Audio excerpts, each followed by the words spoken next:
अस्सलामुअलैकुम जी, you are watching good morning public with me. और पब्लिक मुझे कहती है सुहाब अफजल। मेरे साथ मौजूद है रिस्पेक्टेड अब्दुल रऊफ साहब। अस्सलाम वालेकुम। और लाहौर की एक धुंध भरी धुंधला सुबह गया से सब हम कुछ। आगाज सर करते हैं। धुंध, वो भी अंधा धुंध इतनी ज्यादा है, उफ बड़ा मुश्किल हुआ ऑफिस आना। ऊपर से बिल्कुल बड़ी मुश्किल से हम पहुंचे हैं स्टूडियो तक। इतनी धुंध है ज्यादा। बहरहाल इस्लामाबाद का क्या हाल है, पहले हरमीत का रुख करते हैं, फिर हम शेयर करते हैं बहुत सारी खबरों को आपके साथ। हमारा इमोशन ब्रॉडकास्ट और वेदर ब्रॉडकास्ट ये फौरी तौर पर हम चलते हैं पाजी की तरफ। पाजी अस्सलाम वालेकुम, good morning from Lahore.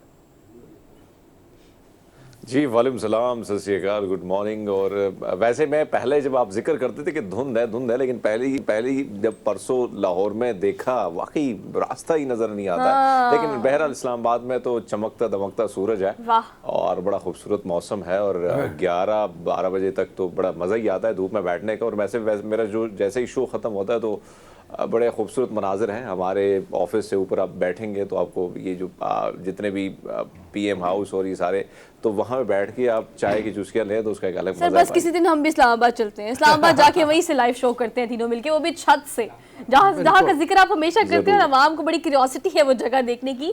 Although आप सही इम्तिजाज एंजॉय करते हैं इस्लामाबाद का। सर धूप भी, रात में ठंड हो जाती है, सुबह में धूप निकल आती है, इत्तेदाल का मौसम है, शहर इत्तेदाल। हमारे यहाँ तो इस वक्त ठंड है और ठंड है और ठंड है। आज जैसे मैंने बताया बिल्कुल 10 बज गए और अभी तक सूरज तुलू नहीं हुआ। बिल्कुल हर तरफ धुंध के डेरे हैं। तो पंजाब के बाकी इलाकों में भी कल मैं रात गुजरांवाला मुझे जाना था किसी काम से, तो इतनी धुंध थी कि रास्ता नजर नहीं आ रहा था और मोटर पे बंद हो गया था। और जीटी रोड पे इसके बारे में थोड़ी सी बात कर लें कि ये सारे हुक्मरान जो कहते हैं कि हमने नक्शा बदल दिया लाहौर का, पंजाब का, सड़कों का, ये सब झूठ बोलते हैं बाकायदा तौर पे। यानी इतना बुरा हाल है जीटी रोड का कि जिसकी को हद नहीं। कल जाके बहुत ही अफसोस हुआ।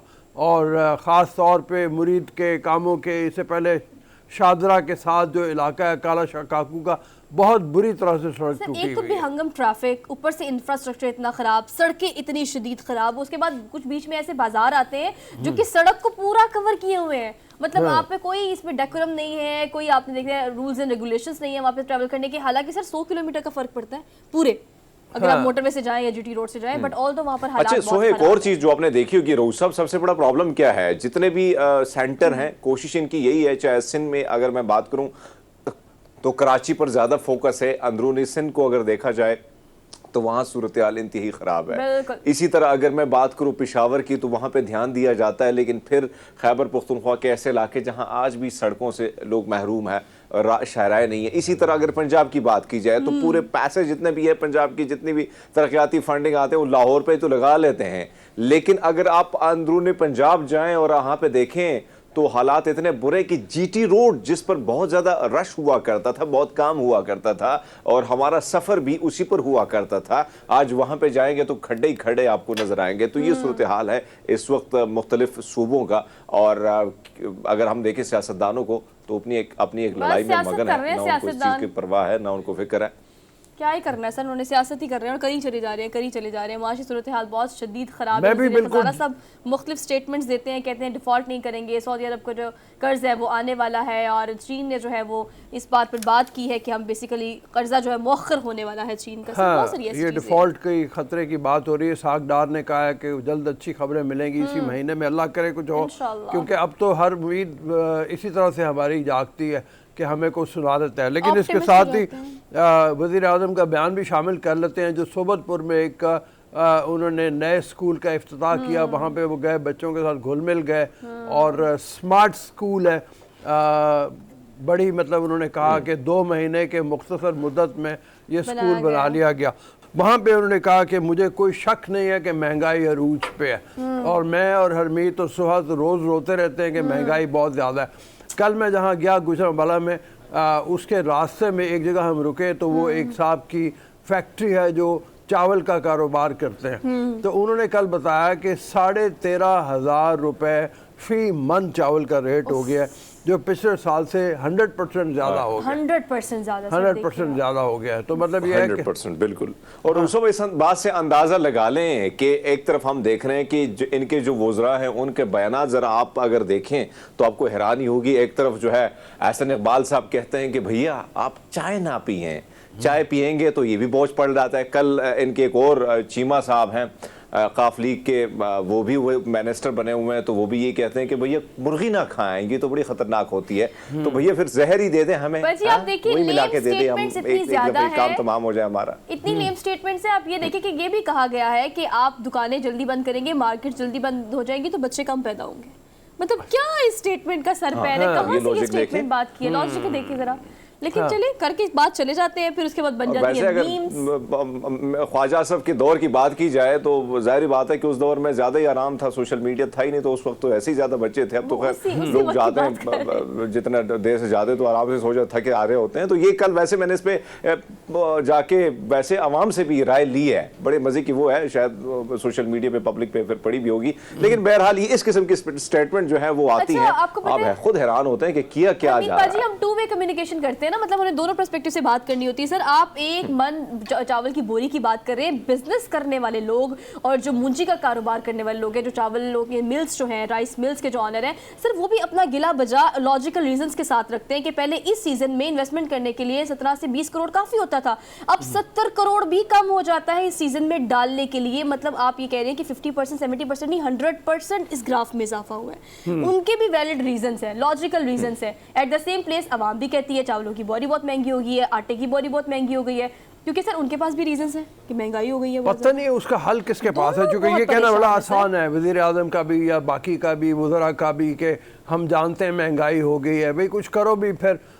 बस हम जानते हैं, हाँ बस हम जानते हैं, वो जानते तो रऊफ साहब आप मैं एक दफ़ा नहीं कई दफ़ा माइक उठा के ना पार्लियामेंट गया हूँ, और यकीन माने कि मुझे याद है कि कुछ एक मेरे बड़े अच्छे दोस्त हैं रोयल असगर साहब, तो उसने बाहर आके मुझे कान में कहा कि आज 10-12 MP MNA जो हैं वो अंदर पार्लियामेंट में ही खड़े कि सरदार साहब टमाटर और प्याज के रेट पूछ रहे हैं। तो ये सिचुएशन है कि किसी को आटे भाव का तो पता ही नहीं है, ये हालात है, और ये आके इनको एहसास होता है। बाकी कम मैं तो इनको बड़े करीब से हम लोग देखते हैं, और जिस किस्म की इनकी लाइफ है, और ये आवाम से जितने दूर हैं ये हम सबको पता है, लेकिन आके वही बात एक स्टेटमेंट जारी कर लेते हैं कि हमें एहसास है। लेकिन आप देखें ना, आप जाके एक मजदूर आदमी से पूछें कि वो किस कर्ब से, किस तकलीफ से वो गुजर रहा है, एक रोटी जो है वो भी मुयसर नहीं है, 30 रुपए की वो मिल जाती है 30 रुपए का नान। सर प्याज की कीमत देखिए, घी की कीमत में 75 रुपए का इजाफा कर दिया, चीनी में 15 रुपए का इजाफा कर दिया। ये इजाफा जो है हमें छोटा नजर आता है, लेकिन ये अल्टीमेटली बहुत बड़ा इजाफा है और रेशो बहुत ज्यादा है। लेकिन सर हम इसको डिटेल में डिस्कस करेंगे। महंगाई का रोना तो हम शुरू में रो लेते हैं, क्योंकि हमें भी तकलीफ है, हमें इस बात का एहसास है कि हमारी आवाज़ अगर कहीं तक पहुंच जाएगी तो कुछ एड्रेस हो सकता है कि किया जा सके। ऑल दो आज की टॉप स्टोरीज पर चलते हैं, तो आज मैं हमें टॉप स्टोरी से पहले अगर इजाजत दो अपडेट दे दें क्रिकेट के हवाले से।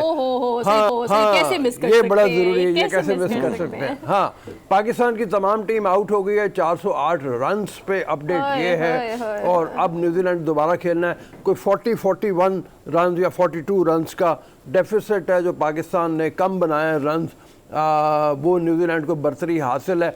आज चौथा दिन है खेल का, तो अब न्यूजीलैंड ज़ाहिर कोशिश करेगा कि ज़्यादा से ज़्यादा रन बनाएं और उसके बाद पाकिस्तान को खिलाएं। चौथी इनिंग पाकिस्तान को खेलनी है, थोड़ा सा ज़रा पाकिस्तान के ऊपर प्रेशर ज़्यादा होगा, लेकिन अगर संभल के खेलें। पहली इनिंग में इतनी बुरी परफॉर्मेंस नहीं रही। साउथ शकील जो है वो फिर रेस्क्यू को आए एक दफ़ा। सलमान आगा अब के बहुत अच्छी परफॉर्मेंस नहीं दे सके, 41 रन उन्होंने कल बनाए थे। तो इस हवाले से हमारा ख्याल यह था कि आज अबरार के साथ मिल के साउथ शकील इतना कर लेंगे, वो कोशिश भी कर रहे थे कि दोनों एंड्स को संभाले रखें इस तरीके से कि आखिरी बॉल पे या 5वें गेंद के ऊपर 1 रन लेके दूसरी साइड पे जाएं और कम से कम मौका मिले अबरार को खेलने का। लेकिन इश सऊदी की एक ही गेंद खेलने का मौका मिला अबरार को और वो आउट हो गया, तो वो नहीं खेल पाए ज़्यादा देर। ये अपडेट है। अब चलते हैं रनडाउन की। मोस्ट अपडेटेड जो है ना क्रिकेट सिनेरियो हमने आपसे शेयर कर दिया है। अब मुल्की सिनेरियो क्या है टॉप स्टोरी में, सबसे पहले पॉलिटिकल सेगमेंट में आपको हम ये बताएंगे कि इलेक्शन कमीशन ने जो नोटिस जारी किया था उसको इमरान खान साहब ने चैलेंज कर दिया है, और नोटिस जो है वो PTI चेयरमैनशिप से हटाने का है। और इस पर एक और अहम स्टेटमेंट जो कि इमरान खान साहब की जानिब से दी गई है। एक्स प्राइम मिनिस्टर पाकिस्तान क्या कहते हैं कि अगर मुझे गिरफ्तार किया गया तो तुर्की की तरह अवाम सड़कों पर निकल आए, और की तरह जिस तरह से वो लोग निकले थे, वो तो रेवोल्यूशन था पूरा एक। लेकिन पता नहीं यहाँ क्या हो गया। इमरान खान साहब को थोड़ी सी पता नहीं गलतफहमी है नहीं है, लेकिन जो लेकिन उनके आवाम पीछे को समझना चाहिए कि महंगाई, हम रो रहे थे अभी थोड़ी देर पहले, महंगाई के खिलाफ कॉल दी थी इमरान खान साहब ने, लेकिन लोग निकले नहीं, लोग पता नहीं क्यों नहीं बाहर निकले। जबकि हालांकि महंगाई बहुत ज्यादा है, लेकिन फिर उनका साथ देने से लोगों ने इनकार किया है। तो ये अब उनको गिरफ्तार करने के बाद जब उन्होंने कहा है कि लोग बाहर निकले, तो ये अवाम को, पाकिस्तानी अवाम को सोचना चाहिए कि आपने क्या करना है। देखिए ये तासुर है मेरे ख्याल में, सोहा भुट्टो साहब को भी यही था कि जब उनकी वो किताब आप पढ़ेंगे तो उसमें भी यही सोच रहे हैं कि अगर ये मेरे खिलाफ इस किस्म के इकदाम करेंगे, अब फांसी की जो बातें की जा रही है, तो शायद अवाम जो है पूरे उठ खड़ी होगी। पाकिस्तानी अवाम उस तरह नहीं है जो तुर्की और ईरान और उस किस्म के हम लोग हैं, वो कौम है भाई, समझना होगा, डिफरेंट है। ऑल्दो इसको हम डिटेल में डिस्कस करेंगे। भुट्टो साहब का जिक्र किया तो भुट्टो साहब की आज बर्थडे है, इस हवाले से बात कर लेते हैं, हमने पूरा एक सेगमेंट करना है, उस बारे में भी टॉप स्टोरी में हम इसको डिटेल में डिस्कस करेंगे। इसके अलावा सर अलार्मिंग सिचुएशन है, मैं तो डर गई थी 2023 के आगाज में ही कोरोना वायरस का नया वेरिएंट जिसको सर बीबी का नाम दिया गया है, और ये वेरिएंट जो है इससे हलाकतें पाकिस्तान में भी सामने आ रही है। अलबत्ता रेशो और ग्राफ बहुत कम है, लेकिन अलार्मिंग सिचुएशन अभी भी है। इस सर्दी में, शदीद सर्दी में आप एहतियात करें, वैसे सर्दी से भी आप बचेंगे, स्मोक से भी बचेंगे, मास्क पहन के रखें, सैनिटाइजर्स का इस्तेमाल करें, लेकिन इस वेरिएंट की इंटेंसिटी क्या है इसको हम डिटेल में डिस्कस करेंगे आज के सेगमेंट में। इसके अलावा सर हमने हमेशा अपने पूरे प्रोग्राम में एक सेगमेंट ऐसा ज़रूर रखना होता है जो कि साइकोलॉजिकली आपकी अपब्रिंगिंग करे या आपको थोड़ा सा ट्रेंड करे। आजकल बच्चे सर गलती करते हैं, तो मैंने ये देखा है, आप भी सर इस चीज़ को एक्सपीरियंस किया हो कि माँ बाप उनको डांटते वक्त डरते हैं कि आगे से बच्चे क्या रिएक्ट करेंगे। अगर बच्चा गलती पे है तो वालिदैन को रिएक्ट कैसे करना चाहिए या उस गलती की इस्लाह कैसे करनी चाहिए, और किस तरह से ये रिश्ता जो है अब काफ़ी कमज़ोर होता नज़र आ रहा है, इसको मजबूत करने के लिए क्या क्या साइकोलॉजिकल पर्सपेक्टिव से चीज़ें बेहतर की जा सकती हैं, इसको डिटेल में हम डिस्कस करेंगे। अब चलते हैं अपनी डेली डोज की तरफ। आज का डोज देते हैं भी आपने पब्लिक का। पहले डोज में ही बात तो बड़ी सच की है सर, बात तो बहुत सच्ची और बड़ी खरी और बड़ी अच्छी है। टोक्यो सर दुनिया का सबसे बड़ा शहरी जो एक इलाका है जहाँ की आबादी 3 करोड़ है सर। मैं तो सुन के बड़ी हैरान हुई थी और इंटरेस्टिंग चीज़ है, लेकिन उन्होंने क्या स्ट्रैटेजी लॉन्च की है सर। 22, 23, 24 करोड़ की आबादी तो हमारी हो गई और हम कुछ नहीं कर रहे, इवन मर्दमशुमारी नहीं कर रहे, लेकिन वहाँ पे उन्होंने क्या किया है, मर्दमशुमारी कर लो, कुछ नहीं करना तो। लेकिन टोक्यो ने ये पॉलिसी लॉन्च की है कि पाकिस्तानी 17 लाख रुपए आपकी बच्चे या बच्ची को दिए जाएंगे अगर आप टोक्यो छोड़कर जापान के किसी और शहर में आप रिहाइश पजीर हो जाएंगे। तो ये कितनी अच्छी स्ट्रैटेजी है सर। मैं टोक्यो गया हूँ, मैंने देखा हुआ है, वाकई इतना क्राउडेड, इतना ज़्यादा रश वाला शहर है जिसकी कोई हद नहीं। और जापान में भी हालांकि मतलब और छोटे छोटे शहर ओसाका वगैरह मौजूद है, लेकिन टोक्यो मेन सिटी है। तो आबादी इतनी बढ़ गई है कि अब परेशान है लोग और हुकूमत, और वो चाहते हैं कि इस आबादी को कम किया जाए किसी न किसी सूरत में, और उसी बुनियाद के ऊपर उन्होंने फ़ी बच्चा ख़ानदान को ऑफ़र किया है कि 17 लाख रुपए हम आपको देंगे। शराइत उसकी ये है कि 5 साल कम से कम आपको टोक्यो शहर से बाहर रहना पड़ेगा और आप वापस नहीं आएंगे। ख़ानदान के जो लोग हैं उनमें से एक को टोक्यो से बाहर कहीं जॉब करनी पड़ेगी, टोक्यो शहर में आके जॉब नहीं कर सकता। और इसी तरह से अगर वो वापस आए 5 साल से पहले ख़ानदान, तो उनको 17 लाख रुपए ये वापस करना पड़ेगा। देखिए सर, मैं तो स्ट्रैटेजी पर, इस प्लान पे बहुत खुश हूँ कि इतना नाइस प्लान है। सोहा रऊसा, मैं तो सोच रहा था कि जान मोहम्मद हमारे पास ही है, उधर भी बहुत सारे जान मोहम्मद हैं। आप देखें ना कि टोक्यो की जो आबादी जिस तरह बढ़ रही है, ये भी बड़ी अलार्मिंग सिचुएशन है। जान मोहम्मद को नहीं भूले आप, हालांकि परसों की खबर है, लेकिन ठीक कह रहे हैं 60 बच्चे तो उसने कर लिए, लेकिन वो चले मेन स्ट्रीम सिटी लाहौर में नहीं है सर। टोक्यो के बाकी इलाके जो है वहाँ पर उन्होंने ये भी प्रिविलेज दिया आपको कि अगर आप वहाँ पर काम कर रहे हैं और आपकी जॉब जो है वो टोक्यो में, तो आप घर बैठकर भी काम कर सकते हैं कुछ अर्सा। अब घर बैठ के अपनी वर्क फ्रॉम होम वाली जो पॉलिसी है उसको आप कंटिन्यू करें। लेकिन ये स्ट्रैटेजी लॉन्च करने का मकसद ये सर, कोविड-19 में पहले तो आबादी बहुत ज़्यादा थी, लेकिन कोविड-19 में आबादी कंपैरेटिवली कम हुई है जापान की कोविड-19 की वजह से। तो वो चाहते हैं कि जो इर्द गिर्द की आबादी है या इर्द गिर्द के जो इलाके हैं वहाँ पर भी ग्रोथ हो, वहाँ भी लोग और मस्कन बनाए और वहाँ पर भी कारोबार हो और हर चीज़ की ग्रोथ हो। तो अब इनके लिए रिक्वेस्ट ये है कि यहाँ से ये जाएं और पैसे जो है सर वो गवर्नमेंट, जो उनकी नेशनल गवर्नमेंट है और जो बल्दियाती इदारे हैं, उन्होंने मिलकर ये रकम रखी, जिसको 10 लाख येन कहा गया है, जो कि पाकिस्तानी 17 लाख बनते हैं। तो सर लोगों ने पहले भी बहुत अप्लाई किया है। आबादी का प्रेशर इतना ज़्यादा है और जगह इतनी कम है टोक्यो में कि ज़्यादातर हाई राइज बिल्डिंग्स हैं जिसमें Yes. फ्लैट के अंदर लोग रहते हैं, Look फ्लैट at में, this, sir. और फ्लैट उनका जो है वो बमुश्किल, ये मैं और सोहा जो बैठे हैं इसके थोड़ा सा आप ज़्यादा कर लें तो Studio इतने type. इतने फ्लैट्स हैं, बहुत छोटे छोटे स्टूडियो फ्लैट्स अपार्टमेंट से भी छोटे, मतलब उसी में किचन है, उसी में बेडरूम है, मतलब बहुत छोटे छोटे। बहुत ही मुश्किल से यानी इंसान पूरा आता है। और ये है कि हैं बड़े खूबसूरत बने हुए, लेकिन ये है कि आबादी का छोटे-छोटे। प्रेशर, अच्छा वहाँ ये नहीं है कि बच्चे ज़्यादा पैदा हो रहे हैं। जापान उन मुल्कों में से है जहाँ पे हरमीत नेगेटिव ग्रोथ है, यानी दिन ब दिन आबादी कम होती चली जा रही है, लेकिन अर्बनाइजेशन बहुत ज़्यादा है, शहरों की तरफ रुख करना और छोटे इलाकों को छोड़ना। तो जाहिर है वो शुरू में नहीं किया उन्होंने इस तरह का ख्याल। वो जो माओ ज़ेडुंग का एक मजमून है मशहूर कि किस तरह से डिसेंट्रलाइजेशन होनी चाहिए, आपकी इंडस्ट्री, आपकी जो गवर्नमेंट्स हैं उनको चाहिए कि छोटे छोटे इलाकों को आबाद करें, वहाँ पे ज़्यादा सनतें लगाएं, वहाँ पे कारोबार के मौके लोगों को ज़्यादा दें ताकि लोग भाग भाग के शहरों को ना आए। ये हमारे यहाँ भी प्रेशर है। हकीकत में अगर देखा जाए पंजाब है तो हर कोई लाहौर आने को तैयार है और इसीलिए लाहौर की आबादी इतनी बढ़ती चली जाती है, बेहंगम ग्रोथ है।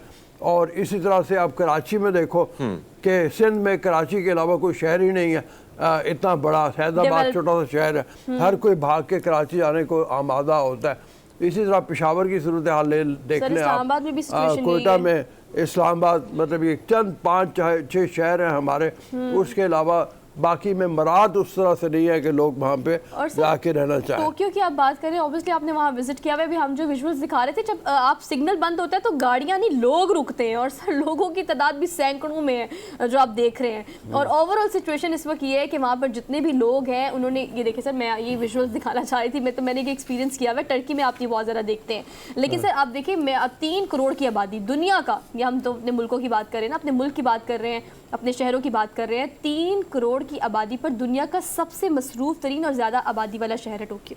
ठीक है, आगे चलें जी। अगली खबर पे चलते हैं। अगली खबर जो है बेसिकली वो ये है कि सर्दियां आ गई हैं और बर्फबारी मुख्तलिफ इलाकों में हो रही है, और ऑन एंड ऑफ हर रोज एक नई विजुअल्स, एक नई वीडियो सामने आती रहती है। तो जो आप भी सोशल मीडिया पे देखे काफी खुश होते होंगे। बर्फ पर सर कुदरती नक्शो नगारी ने सोशल मीडिया सारिफीन के दिलों को छू लिया है। ये बड़ी खूबसूरत सी वीडियो है, फोटो फौरी तौर पर दिखा दे ताकि हमारी जो आवाम है वो भी खुश हो जाए। लुक एट दिस, वाह Oh क्या my God, सर, ये खूबसूरत, तो ऐसे कहकशां लग जैसे, रही है ना? हाँ ऐसे लग रहा है जैसे किसी ने बनाया हाथ से। ये सूरज जब पड़ता है इसके ऊपर, ये डिजाइन है, ये कुदरत का बना हुआ डिजाइन है और इतना खूबसूरत है, बहुत इसको प्यारा कहा है जा रहा है बर्फ का फूल। हाँ हरमीत, आहा आहा क्या वाह, प्यारा ये लग रहा रोज है साहब ना? बिल्कुल वो सूरजमुखी और मुख्तलिफ फ्लावर की वो शक्ल भी नजर आ रही है। अब देखें ना बड़ा खूबसूरत तरीके से और कुदरती तौर पर। वैसे तो अगर हम देखें चाइना का जब जिक्र आता है तो वहाँ पे नक्शनगारी और ये चीज़ें बड़ी की जाती हैं और पूरे सिटी को बनाया जाता है, लेकिन ये देखें ये वो मनाजिर हैं जो कुदरत के ही बनाए हुए हैं और जिस तरीके से, लेकिन है बड़े मजा, ऐसा लगता है कि सही कमाल की डिजाइनिंग हुई है। दरियाओं पे और समंदरों पे ये सब बर्फबारी तो ऑलरेडी हुई हुई है, उस बर्फ जो है ना वो लहरों की वजह से ये फूल बने हैं, लेकिन ज्यादा इम्पैक्ट डाला सनसेट ने, जब सूरज गुरूब हुआ या सूरज अच्छा निकला। ये देखें ना, सूरजमुखी लग रहा है बिल्कुल। हाँ बिल्कुल, वो जैसे सूरजमुखी का होता है ना रुख, जो जो सूरज बदलता है अपनी डायरेक्शन, तो सूरजमुखी का फूल भी अपनी डायरेक्शन बदलता रहता है। ये बड़ा कमाल होता है। खैर बहरहाल जो नज़ारे देखना चाहते हैं इस तरह के बर्फ़ के, तो मेरे ख्याल में बड़े ही शानदार हमारे यहाँ जो करीमाबाद है हुंजा में, वहाँ जाके आप देखें तो आपको बहुत कमाल है। करीमाबाद में होटल की छत के ऊपर वो इंतज़ाम कर देते, आजकल नहीं, आजकल सर्दी बहुत ज़्यादा है, बर्फबारी में ज़रा थोड़ा सा मौसम अप्रैल से ऊपर थोड़ा ठंडक कम होती है। तो मैं कई बार बैठा हूँ वहाँ पे जाके ऊपर, और आसपास 5-6 चोटियाँ हैं जो बर्फ पोश चोटियाँ हैं पहाड़ों की, और जब सूरज अपना रुख बदलता है शाम के रंगों में ख़ास तौर पे, तो हर लम्हा चोटियों का जो रंग है वो तब्दील हो जाता है। कभी वो क्रिम्जन होती हैं, कभी वो नीलाहट उनमें आ जाती है, कभी पिंक होती हैं। बहुत ही खूबसूरत मंजर है। तो अपने मुल्क में भी ऐसे मनाजर की कमी नहीं है कि जो आपको याद दिला दें इंटरनेशनल नज़ारों की। तो बड़ा कमाल है, मतलब आप लोग ज़रा मौसम बदले। सर आपको पता है कितना पीस फील होता है, आप कितना सूदिंग होता है ये कि आप कुदरत के नज़ारे को इतने करीब से देखें। लाहौर शहर में बाज़ सनसेट हो रहा तो वो इतना सूदिंग लगता है, तो आप सोचिए पहाड़ों के बीचों बीच, तो आपको कितना रिलैक्सिंग लगता होगा। तो मुझे लगता है आपके पीस ऑफ माइंड के लिए और आपके रिफ्रेशमेंट के लिए ज़रूर आपको विजिट करना चाहिए। लेकिन आजकल ज़रा ख्याल रखें, बर्फबारी बहुत ज़्यादा है वहाँ के लोग। कल हरमीत पाजी भी ग्रुप में बहुत सारी चीज़ें शेयर कर रहे थे, वहाँ पर एक्सट्रीम सिचुएशन हुई है। तो अभी अगर आप अपना ट्रिप प्लान कर रहे हैं तो अभी ज़रा होल्ड ऑन कर लें। जैसे अब्दुल रऊफ साहब कह रहे हैं कि अप्रैल से ऑनवर्ड जो है वो आप अपना ट्रिप प्लान कर सकते हैं। अभी थोड़ी सी एहतियात करें। अगली खबर पे चले सर। हाँ जी, क्या ही खबर है अगली, आरिफ वाला से खबर देते हैं हम आपको। अपा जी ये बहुत इंटरेस्टिंग खबर है, आपको भी मजे की लगेगी। शादी वाले दिन प्याजों का हार पहनकर दुल्हनिया लेने पहुंच गए दुल्हा साहब। उन्होंने कहा डॉलर और प्याज की कीमत एक जैसी है। तो मैंने कहा क्यों प्याज? सर ये अराई लगता है मुझे, छोड़े आप, अराई भी होगा ये, एक तो प्याज खाते बहुत होंगे, ऊपर से प्याज की कीमत बढ़ने का दुख उस शख्स को इतना है कि वो प्याजों का हाथ पहन के चला गया। देखिए सर, हाँ मतलब एक जिद्दत भी उससे कर ली, चलो हाँ, एक तरह के एहतजाज भी रिकॉर्ड करवा दिया कि महंगाई बहुत ज्यादा है। हरमीत हमेशा प्याज की कीमत बताता रहता है हमें, तो ये टमाटर भी डाल लेता अंदर सर। हाँ टमाटर भी पहन लेता तो अच्छा होता। नहीं, आपको याद है सोहा, जब पीटीआई की हुकूमत थी तब 400 रुपए तक टमाटर की प्राइस जब गई थी, तब इस किस्म के मीम्स और लोगों ने शादियों में और कहीं ना कहीं जो है ये भी कहा जाता था कि दुल्हन को हमने जहेज में ये टमाटर ही देना। तो तब भी हमने इस किस्म की चीजें जो है वो शेयर की थी। लेकिन अब ये देखें ना, प्याज की कीमत जो है अब तो खैर थोड़ी सी कमी आ गई, 20 रुपए कम हो गए हैं, लेकिन 240 तक पहुंच चुकी थी। तो जाहिर बात है डॉलर और कहीं ना कहीं दोनों की सही कमाल की कंपटीशन चल रही थी। प्याज जमा करना शुरू कर दे डॉलरों की वजह से। डॉलर वैसे भी नहीं मिल रहे पाकिस्तान में, हालांकि दुल्हन को सबसे बड़ा एतराज जब वो साथ बिठाएंगे ना ये होगा क्योंकि प्याज से बू आती है, वो कहेगी कि ये स्मेल क्यों आ रही है भाई तुमसे, और वो कहेगा माफी दे दे, माफ कर दो। लेकिन ये हमें माफ करने को तैयार नहीं है। आसपास के सारे बारातियों को सुखा रहे हैं, प्याज की बू सुखा रहे हैं। अच्छा चलो आगे बढ़ते हैं, इससे पहले कि स्मेल हमारे यहाँ तक पहुंचे अगली खबर पे चलते हैं। अगली खबर है नवाज की। नवाज जी बड़ा मोहब्बत करता है शहजादा सलमान से और उन्होंने अपनी मोहब्बत का इजहार ट्रक आर्ट के जरिए किया है। और ट्रक आर्ट बनाने पर जो है ना वो अगर एम्बेसी की बात की जाए, सऊदी एम्बेसी की, उन्होंने बड़ा अप्रिशिएट किया नवाज की इस मोहब्बत के इजहार को और उन्होंने अपनी एम्बेसी बुला लिया नवाज को। और शहजादा मोहम्मद बिन सलमान की पेंटिंग बनाई सर उन्होंने अपने ट्रक पे, और ट्रक ड्राइवर जो है वो पाकिस्तान से है।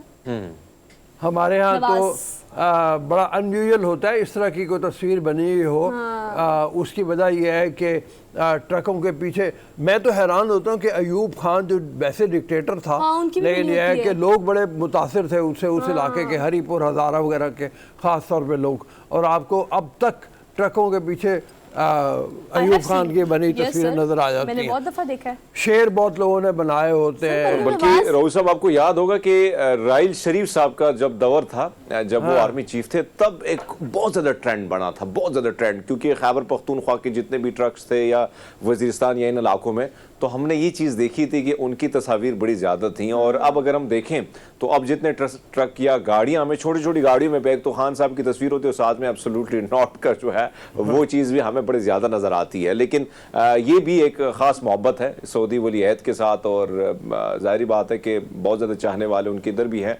और बड़े खूबसूरत तरीके से ये ट्रक आर्ट तो वैसे ही मशहूर है, फिर उस पर आप तस्वीर चिपका कर दे एक ऐसे शख्स की जो इस मुल्क का ना हो, किसी और कंट्री का हेड हो, तो जाहिर बात है खुशी तो होती है। और सोशल मीडिया पे लोगों ने इसको बड़ा वायरल किया है और कहीं ना कहीं सऊदी किंग के पास भी पहुंची है। और सर ट्विटर पे उन्होंने अपने ऑफिशियल अकाउंट जो ट्विटर है उस पर उन्होंने पोस्ट किया और फिर नवाज को सऊदी सिफारत खाने मदऊ की है, अपनी शील्ड दी है, उन्होंने इतना अप्रिशिएट किया। हाँ, हालांकि वो कह रहा होगा मैं तो इसलिए लगाया मुझे कोई डॉलर आ जाएंगे या रियाल आ जाएंगे। लेकिन फिर मैंने बहुत देखा है, मरियम नवाज की लोगों ने बहुत बनाई होती है। रऊफ साहब आपको पाकिस्तानियों की जायका का सही पता है। बिल्कुल, मैं जानता हूँ वो क्या कहते हैं, मैं भी खूबा को जानता हूँ मीर, वह भी मुझको मगर खूब जानते हैं। तो यह है कि हम सब एक दूसरे को जानते हैं, हमें पता है क्या है। खैर ये अप्रिशिएट किया तो हमने कहा आप लोगों से भी शेयर करते हैं। और सर मुझे लगता है कि उसको कोई पेंटिंग ना, मतलब वो शहजादा बिन सलमान को उसने बताया भी कि मैं खुद बहुत पसंद करता हूँ, क्योंकि ये बात वाकई सच है। सऊदी वली अहद जितने भी गुजरे हैं उसमें अगर हम इनको देखें तो उन्होंने बहुत सारे काम ऐसे किए कि लोगों को, मतलब लोग इन्हें बहुत सराह रहे हैं। हर लेवल पे। जैसे हम खवातीन की बात कर रहे थे कि सऊदी अरब में खवातीन को बहुत ज़्यादा फ्रीडम है बहुत सारी चीज़ों को लेके, तो लोग उन्हें वैसे भी बहुत पसंद करते हैं। तो ये भी उन्होंने मोहब्बत का इजहार अपने तरीके से किया। ठीक है, अगली खबर पे चलते हैं। Last but not the least, दुल्हे बहुत है आज हमारे डेली डोज में। एक और दुल्हे से आपकी मुलाकात कराते हैं जिसने जिसके मतलब ससुराल वालों ने 16 लाख रुपए का नोटों से भरा कई फुट लंबा जो है ना हार पहना दिया। क्या ही दिमाग है। हाँ, ये देखो जी, वो उठाया नहीं जा रहा है एक आदमी से, इतना लंबा है, इतना लंबा हार है। ये IMF की किस्त आई है सर, ऐसा नहीं है। ये IMF की जो किस्त आनी थी ना, ये वो आई है दुल्हे हाँ, के वो हार ट्विटर की। पे इस किस्म की जो वीडियो वायरल होंगी तो IMF वाले कहेंगे कि भाई हम आपको पैसे क्यों दे, इतना पैसा हम लोग के पास ऑलरेडी पड़ा हुआ है। आप ये देखें ना कि इतना बड़ा हार जिसमें वो पूरा घर ही छुप रहा है। अब देखें ना इतनी ज्यादा अमाउंट, और उसे और उठाया कितने लोगों ने।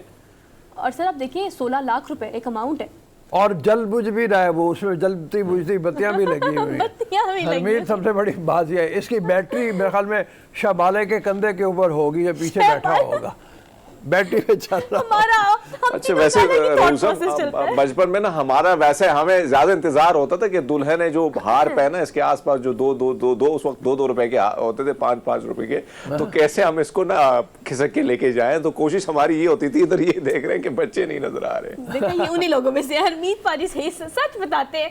हम तीनों का ना अलग एक थॉट प्रोसेस चल रहा होता है। हमने बत्तियां भी दिखा दी आपको, लेकिन सर ये एक अमाउंट है, मतलब ससुरालिये डालते हैं ना, तो ससुरालिये जो है मतलब इतनी मोहब्बत दुल्हे से कि 16 लाख रुपए का सिर्फ हार ही पहना दिया है। और सर इस हार के बाद में क्या इस सोचिए इसका फ्यूचर क्या होगा। उसे तो घर जाते सारे सब कुछ छोड़ के पहले पैसे इकट्ठा करना शुरू कर दिए होंगे। और हरमीत उसमें यह है कि जितने का हार है जाहिर है उसके साथ को 8-10 गार्ड्स भी रखने पड़ेंगे उसको। वो आप जैसे बच्चे जो बिल्कुल ऐसे ही है, आप जैसे रुपए उचकने के मतलब मरने में होते हैं। खैर ये शौक अनोखे हैं। हाँ। जो इंतजार में होते थे। हाँ बिल्कुल, ये शौक अनोखे हैं और अनोखे शौक जो है उसमें एक संजीदा नोट के ऊपर मैं ब्रेक की तरफ चलेंगे। वो ये है कि आप जितने मर्जी पैसे खर्च करें लेकिन ज़रा थोड़ा सा इस महंगाई में गरीब ख्याल कर लें, इतना ख्याल रखें। हाँ। इतने पैसे जहाँ पे आप लगा रहे हैं वहाँ थोड़े से 16 लाख में से आई थिंक 1-2 लाख में किसी गरीब बच्चे की शादी हो जाएगी, तो इसका भी थोड़ा सा ख्याल रखिए। इस शौक के अलावा चीज़ तो वायरल हो गई, अब कुछ अच्छा भी कर ले। हमने एक क्विक सी ब्रेक लेनी है, वापस आते हैं। Keep watching. Good morning public.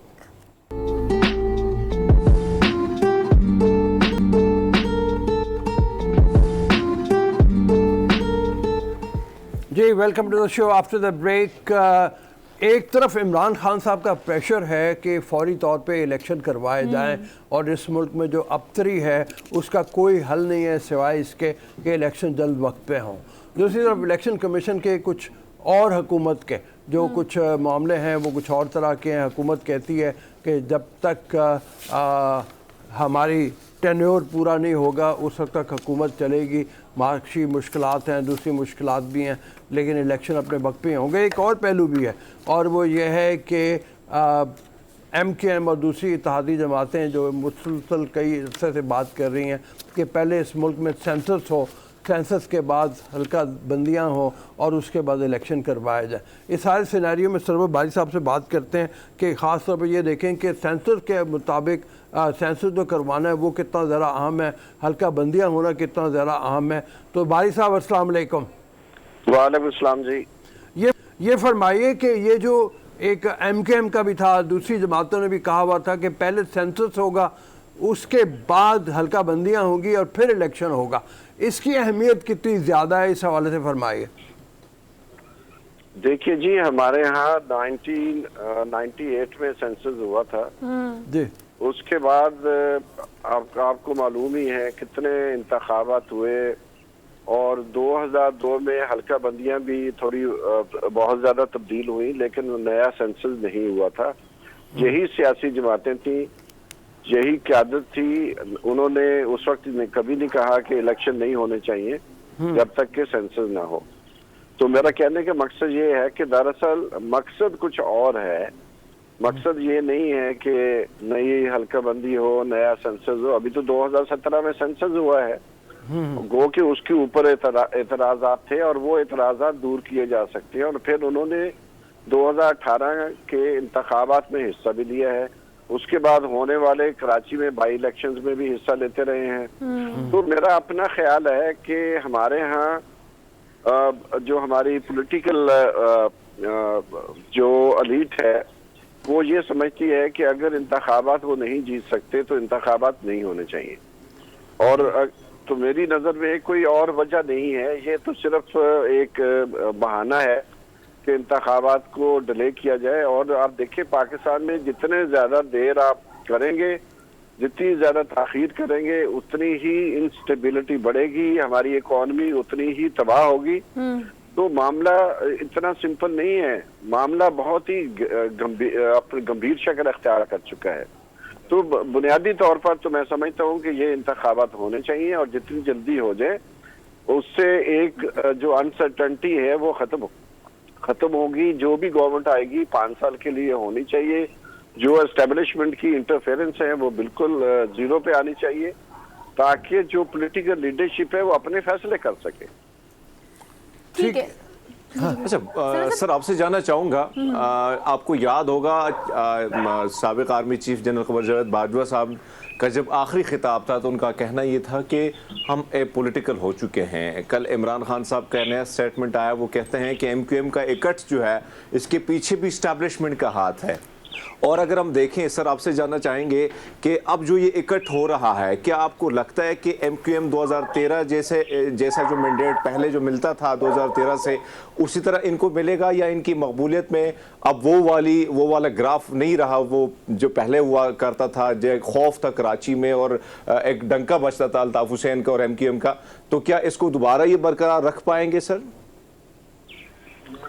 देखिए मेरी नजर में ये बहुत जरूरी है कि हम जरा तारीख के हवाले से लोगों के रवैयों का अंदाजा लगा सकते हैं।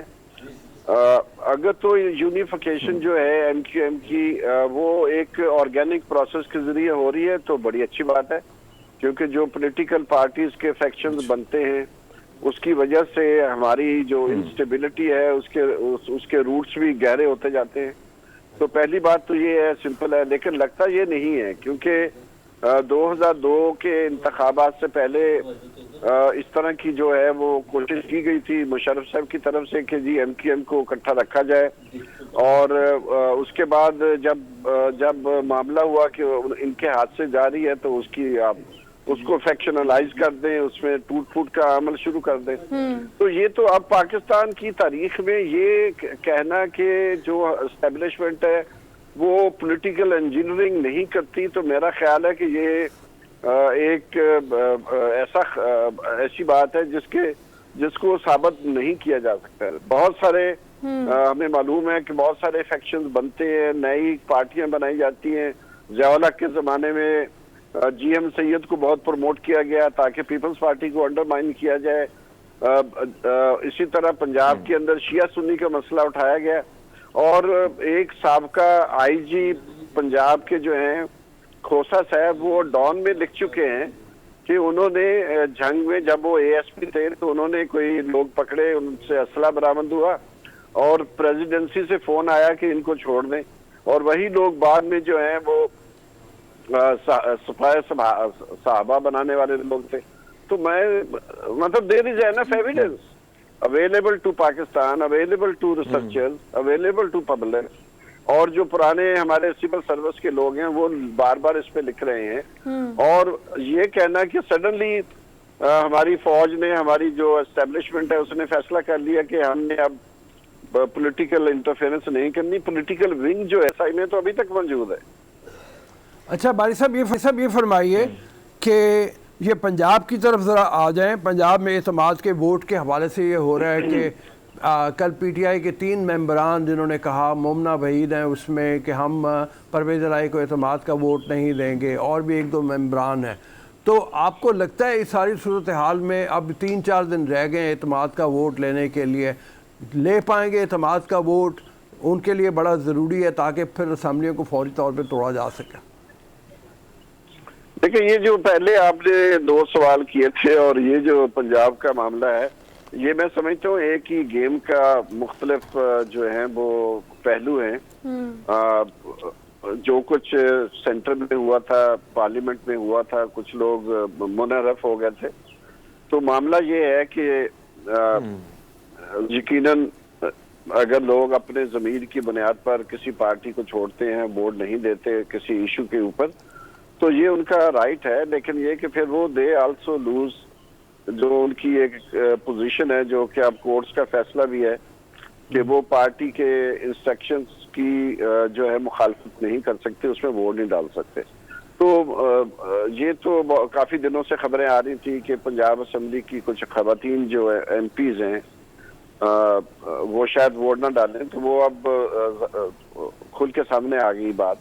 तो मैं समझता हूँ कि ये क्राइसिस जो पंजाब का क्राइसिस है वो इसीलिए है कि अगर इंतखाबात जल्दी करवाने पड़ जाएं तो पंजाब में हुकूमत अपनी मर्जी की होनी चाहिए। तो मेरी नजर में ये जो कुछ भी हो जाए, जो मर्जी आप कर लें, इस तरह के जो भी हथकंडे आप इस्तेमाल कर लें, जो इस वक्त जो पंजाब के 20 बाई इलेक्शंस हुए थे, उसके बाद जो दूसरा एक बाई इलेक्शंस का दौर आया जिसमें कौमी असम्बली के बहुत सारे हल्कों से इंतखाबात लड़ा गया, और अभी बहुत सारे जो ओपिनियन पोल आ रहे हैं कि जो इमरान खान की पॉपुलैरिटी है, ये ओपिनियन पोल बहुत सारे ऐसे पॉलिसिस्ट ने किए हैं जिनके बारे में ये है कि वो एंटी पीटीआई हैं, वो भी ये कह रहे हैं कि जो इमरान खान की पॉपुलैरिटी है वो मुसलसल ऊपर जा रही है, और जो बरसे इक़्तिदार पार्टी है उनकी लीडरशिप बशमूल मियां नवाज शरीफ,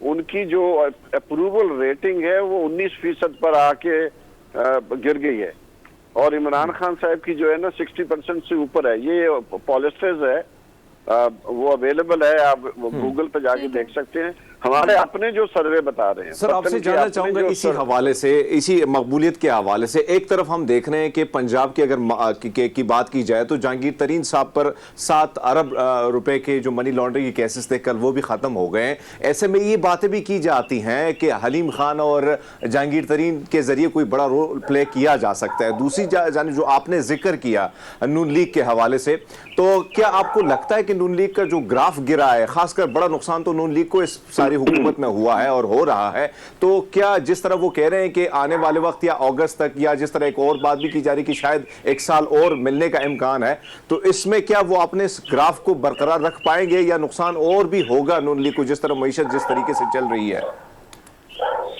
देखिए मेरी नजर में जो इकोनॉमी की सूरत हाल है और जो बेरोजगारी है, जो महंगाई है, जो दहशतगर्दी फैलती जा रही है, एक्सपोर्ट्स जो हमारी कम होती जा रही हैं, रेमिटेंसेस कम हो गई हैं, तो रोजाना ये कहा जाता है कि पाकिस्तान डिफॉल्ट की तरफ जा रहा है, और कुछ लोग जो माहिरीन है वो कहते हैं टेक्निकली डिफॉल्ट हो चुका है। जो आम शहरी है, जो आम वोटर है, उसने फैसला करना है कि जो इनकम्बेंट गवर्नमेंट है उसकी परफॉर्मेंस उनके मसाइल के हवाले से क्या है। शहरों के अंदर जो बल्दियाती सिचुएशन है, लोकल गवर्नमेंट्स नहीं है, उसकी वजह से शहरों में जो सर्विसेज हैं, डिलीवरी है, वो बहुत पुअर होती जा रही है, गवर्नेंस की बुरी हालत है, क्राइम रेट बढ़ता जा रहा है। तो मेरा अपना ख्याल है कि ये जो उनकी अप्रूवल रेटिंग नीचे जा रही है, जो कि अप्रैल में ये सूरत हाल नहीं थी। अप्रैल में इमरान खान साहब की पॉपुलैरिटी बहुत लो थी, और अब वो दोबारा ऊपर चले गए हैं, क्योंकि ये जितना अरसा ये इक़्तिदार में रहेंगे उतना ही इनको नुकसान होगा। अच्छा सर साहब, ये कहिएगा, ये पॉपुलैरिटी का एक सवाल कोट कर ले, ऐड कर लीजिएगा, क्योंकि पॉपुलैरिटी का ग्राफ इमरान खान साहब का बहुत ज्यादा ऊपर था। रिसेंटली जो उनकी स्टेटमेंट है वो ये है कि अगर मुझे गिरफ्तार किया जाता है तो आवाम सड़कों पर निकले, जबकि इससे पहले उन्होंने ये भी कहा कि महंगाई के खिलाफ वॉक जो है उसका आगाज हम कर रहे हैं और उसमें भी अवाम है, लेकिन अवाम उस तरह से बाहर नहीं आई। आपको क्या लगता है कि पॉपुलैरिटी का ग्राफ जहां नून लीग का बहुत डिस्टर्ब हुआ है, अब इमरान खान साहब के इतने सारे केसेस के बाद वो भी हमें कहीं ना कहीं डिस्टर्बेंस नजर आ रही है, दोबारा उसी एक्टिव पॉलिसी को वो लॉन्च करेंगे अवाम की? देखिए लोग सड़कों पे इसलिए नहीं आ रहे कि उनका ख्याल है कि सड़कों पर आने से कोई खास फर्क नहीं पड़ने वाला, हल नहीं निकलेगा। हाँ, तो पहली बात ये है, क्योंकि आलमी जो महंगाई की सूरत है वो भी लोगों को पता है, टीवी को एक्सेस है, चैनल्स को देखते हैं, फिर सोशल मीडिया को एक्सेस है, और ये लोगों को पता है कि बाहर निकलने से शायद चेहरे बदल जाएं लेकिन कोई निजाम बदलने वाला नहीं है। तो पहली बात तो ये है कि लोगों के बाहर ना निकलने की वजह ये, मैं अभी साउथ पंजाब में हूँ जहाँ बहुत सारे लोगों से मुलाकात हुई है और इस वक्त भी मैं मुल्तान में बैठा हूँ। तो बहुत सारे लोग यही कह रहे हैं कि हम अगर बाहर निकलते हैं तो जो थोड़े बहुत पैसे हम कमा के ला रहे हैं वो भी नहीं होंगे, खानदान को कैसे पालेंगे। और अभी तक कोई संजीदा महंगाई के खिलाफ कोई सस्टेन्ड कैंपेन भी ना पीटीआई ने लॉन्च की है, ना कोई मजदूर तंजीमों ने की है। वो अभी तक लोग देख रहे हैं कि शायद सूरत हाल बेहतर हो जाए, ज्यादा खराब मुजाहरे करने से शायद सूरत हाल मजीद अबतर हो जाए, तो इसलिए लगता है कि लोग बाहर नहीं आ रहे। दूसरी बात यह है कि माजी में भी ये तजर्बे करके देख लिए गए हैं। भुट्टो साहब को फांसी दे दी गई थी तो पीपल्स पार्टी तो खत्म नहीं हुई थी, वो तो पीपल्स पार्टी का जो पंजाब में पॉपुलैरिटी का लेवल गिरा है उसमें पीपल्स पार्टी की अपनी बड़ी कंट्रीब्यूशन है, उसकी अपनी लीडरशिप की बड़ी कंट्रीब्यूशन है अपने आप को अनपॉपुलर करने में। लेकिन ये जो अभी भी जो 13 पार्टियों की ये जो कोलेशन है वो परफॉर्म करने में नाकाम हो गए हैं। शहबाज शरीफ साहब जिनका एक इमेज था कि वो बहुत अच्छे एडमिनिस्ट्रेटर हैं, काम करते हैं, और इसहाक डार साहब का इमेज था कि वो बहुत अच्छे वजीर खजाना रहे हैं, उन्होंने मार के मारे थे माजी में। लेकिन अब लोगों को इससे गर्ज नहीं है कि माजी में क्या उन्होंने किया था, लोगों को गर्ज इससे है अभी क्या कि इस वक्त गवर्नमेंट की परफॉर्मेंस क्या है। बहुत मेहरबानी भाई साहब, थैंक यू, बहुत शुक्रिया। अच्छा जी, तो एक पैकेज दिखा लें मेरे ख्याल में, हाँ दिखा लेते हैं एक पैकेज दिखाएंगे हम आपको। सरगोदा में गैस की कमी, लोड शेडिंग ने बुरा हाल किया हुआ है। लोड शेडिंग की ये कमी पैकेज तो सरगोदा से है, लेकिन बाकी मुल्क में भी सूरत हाल इसी तरह की है। सर्दियों में भी यही है, सर्दियों में लोड शेडिंग। कल मैं जो बता रहा हूँ कि मैं गया हुआ था गुजरांवाला में, तो रास्ते में हम रुके खाने के लिए, एक साहब ने हमें इनवाइट किया हुआ था कामोकी में। तो कामोकी में खाने के बाद 10 बजे उन्होंने कहा अच्छा आपको चाय पिलाते हैं, और थोड़ी देर बाद उनका बेटा जो है वो आ गया शर्मिंदा सा कि सॉरी चाय नहीं पिला सकते क्योंकि गैस नहीं है। तो गैस की लोड शेडिंग हर जगह हो रही है और वो परेशान किए हुए मुख्तलिफ इलाकों में, कराची में, कोयटा में, हर जगह देखें तो लोग परेशान फिर रहे हैं। गैस की लोड शेडिंग तो चलिए हमें समझ आता है कि चलिए सर्दी है, बिजली की लोड शेडिंग भी सर्दियों में शदीद हो रही है, उसके क्या वजूहात हैं हमें नहीं पता, लेकिन फिलहाल ये रिपोर्ट जो है वो गैस की लोड शेडिंग पे सरगोदा से है। ये रिपोर्ट आप देखकर वापस आए, फिर कंटिन्यू करते हैं। सरगोदा में गैस बंदिश और कम प्रेशर ने शहरियों को ज़हनी अजियत में मुब्तला कर दिया है। खवातीन के लिए स्कूल टाइम में नाश्ता बनाना भी इम्तिहान बन गया है। गरीब शहरियों का कहना है कि गैस तो आती नहीं, लेकिन बिल हर माह बड़ी कीमतों के साथ आ जाते हैं। नाश्ता और खाना बनाते वक्त गैस बिल्कुल नहीं आती, गरीब आदमी लकड़ी और LPG गैस नहीं खरीद सकता। हुकूमत से अपील है बराए मेहरबानी गरीबों पर रहम करे और गैस मुहैया की जाए। गैस न होने की वजह से मुतबादल ईंधन की कीमतों में भी इजाफा हो चुका है। LPG और लकड़ियों की कीमत भी आसमान से बातें कर रही हैं। ये LPG का रेट बहुत ज़्यादा है। हाँ, ये तकरीबन 11 kg का सिलेंडर जो है ना 2500 का है। इसका कम से कम रेट जो है ना 1000-1200 से ज़्यादा नहीं होना चाहिए, ताकि पर केजी जो है ना 100 रुपये kg होना चाहिए, जबकि ये 220 रुपये kg सेल हो रहा है, जो आम गरीब आदमी की पहुंच से बहुत दूर है। महंगाई के इस दौर में गरीब आदमी ना तो बाजार से खरीद सकता है और अच्छा जी, तो गैस की लोड शेडिंग की बात हो रही है और वहाँ पे भी लोग महंगाई का जिक्र कर रहे हैं कि इतनी महंगाई है जिसकी कोई हद नहीं। महंगाई के हाथों हर कोई परेशान है और अभी लोग इस बात से भी डरे हुए हैं कि गैस के बिल भी, जो पिछले दिनों बात हुई थी कि उनमें इजाफा हो जाएगा, गैस के बिलों से भी लोग डरे हुए हैं। एक तरफ है नहीं और एक तरफ वहाँ पर भी महंगाई का रोना है। तो ऐसी कौन सी चीज़ है सर आपकी रोज़मर्रा ज़िंदगी में जो आज आम इंसान को परेशान नहीं किए हुए? वो बिजली हो, वो गैस हो, वो महंगाई हो, वो स्कूल हो, कॉलेज, यूनिवर्सिटी, मतलब हर बंदा, हर एज ब्रैकेट का बंदा इस वक्त स्ट्रेस और परेशानी में। ऑल दो टेक अ ब्रेक, हम भी एक ब्रेक लेते हैं, ब्रेक लेके वापस आते हैं और keep watching good morning public.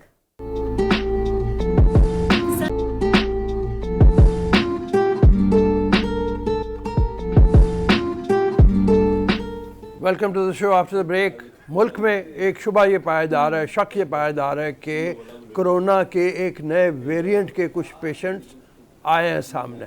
Corona जिसके बारे में ये कहा जाता है कि चाइना में नए सिरे से उसकी आमद हुई है, एक लहर चल रही है जिसमें बेशुमार लोग उसमें बीमार हुए हुए हैं और ये कहा जाता है कि अगर ये जल्दी कंट्रोल ना किया गया तो इसके मुतासरीन की तादाद लाखों में हो सकती है। इस हवाले से पाकिस्तान में ख़तरा कितना ज़्यादा है, वेरिएंट कितना ख़तरनाक है ये ज़्यादा, इस हवाले से हमने बात करनी है। लेकिन अभी थोड़ी देर में हमारे साथ डॉक्टर मुमताज़ अली खान साहब होंगे। हमारे साथ हैं या नहीं अभी डॉक्टर मुमताज़ अली खान साहब हमारे साथ हैं। अस्सलाम वालेकुम डॉक्टर साहब। वालेकुम सलाम। सर पहले तो ये फरमाइए, NIH से आपका ताल्लुक है, कोई कंफर्मेशन है इसकी कि कोई कोरोना का नया वेरिएंट पाकिस्तान में ऐसे पेशेंट सामने आए हैं जिससे कोई ख़तरा है, या लोग बिला वजह परेशान हो रहे हैं? अभी कोई ऐसा ख़तरा नहीं है। मैं पहले एक बात क्लियर कर दूं कि जो कोरोना वायरस है ये एक किस्म का वायरस है जिसमें टाइम टू टाइम म्यूटेशंस या चेंजेस आती रहती हैं। और हमारे पास पहले अल्फा आया, फिर डेल्टा वायरस आया, उसके बाद ओमिक्रॉन आया और ओमिक्रॉन के सब वेरिएंट्स आते गए। और पिछले तकरीबन साल 1.5 साल से हमारे पास कोई ये चौथा पांचवा किस्म का जो वेरिएंट है वो रिपोर्ट हो रहा है पूरी दुनिया, पाकिस्तान समेत पूरी दुनिया में। और जो लास्ट वेरिएंट इस वक्त हमारे पास सब वेरिएंट ओमिक्रॉन का रिपोर्ट हुआ है वो अक्टूबर से अनवर्ड XBB के नाम से रिपोर्ट हुआ है, जो कि इस वक्त दुनिया की तकरीबन 35 से ज्यादा ममालिक में चल रहा है। और इसके अलावा कोई नया वेरिएंट एज सच पाकिस्तान में या दुनिया के किसी हिस्से में रिपोर्ट नहीं हुआ। XBB इस वक्त प्रीडोमिनेंट है और इसकी जो सिम्टम्स है वो बिल्कुल उसी तरह के हैं जो बाकी ओमिक्रॉन या कोरोना वायरस के हैं। और इससे कोई ज्यादा न तो हॉस्पिटल एडमिशन बढ़े हैं, न कोई ज्यादा अमवात हुई है। और हमारे इस वक्त जो पॉजिटिविटी है पाकिस्तान में, जो केस पॉजिटिव रेशियो है वो 0.5% से भी कम है, जो कि बहुत निग्लिजिबल है। और हॉस्पिटल एडमिशन रेट भी बहुत कम हो गया है। सिर्फ वो लोग एडमिट होते हैं जो ऑलरेडी किसी और बीमारी में मुब्तला हो, सीरियस हो, कोमार्बिड कंडीशन के साथ हो, हार्ट पेशेंट हो। बाकी जो इसकी मोर्टेलिटी है या मौत का शरह है वो भी इस वक्त सबसे कम है। और इसकी मेन रीजन जो है जो ग्राफ है कम आपके मौत का 2 से ज़ायद तो मौत इस वेरिएंट की वजह से इसे XBB का नाम दिया गया, उसकी वजह से हुई है रिपोर्ट। लेकिन पहले भी ये रेशो हमने कम की थी, लोगों ने बहुत एहतियात की थी, खौफ की वजह से की हो या सख्ती की वजह से की हो, लोगों ने एहतियात की थी।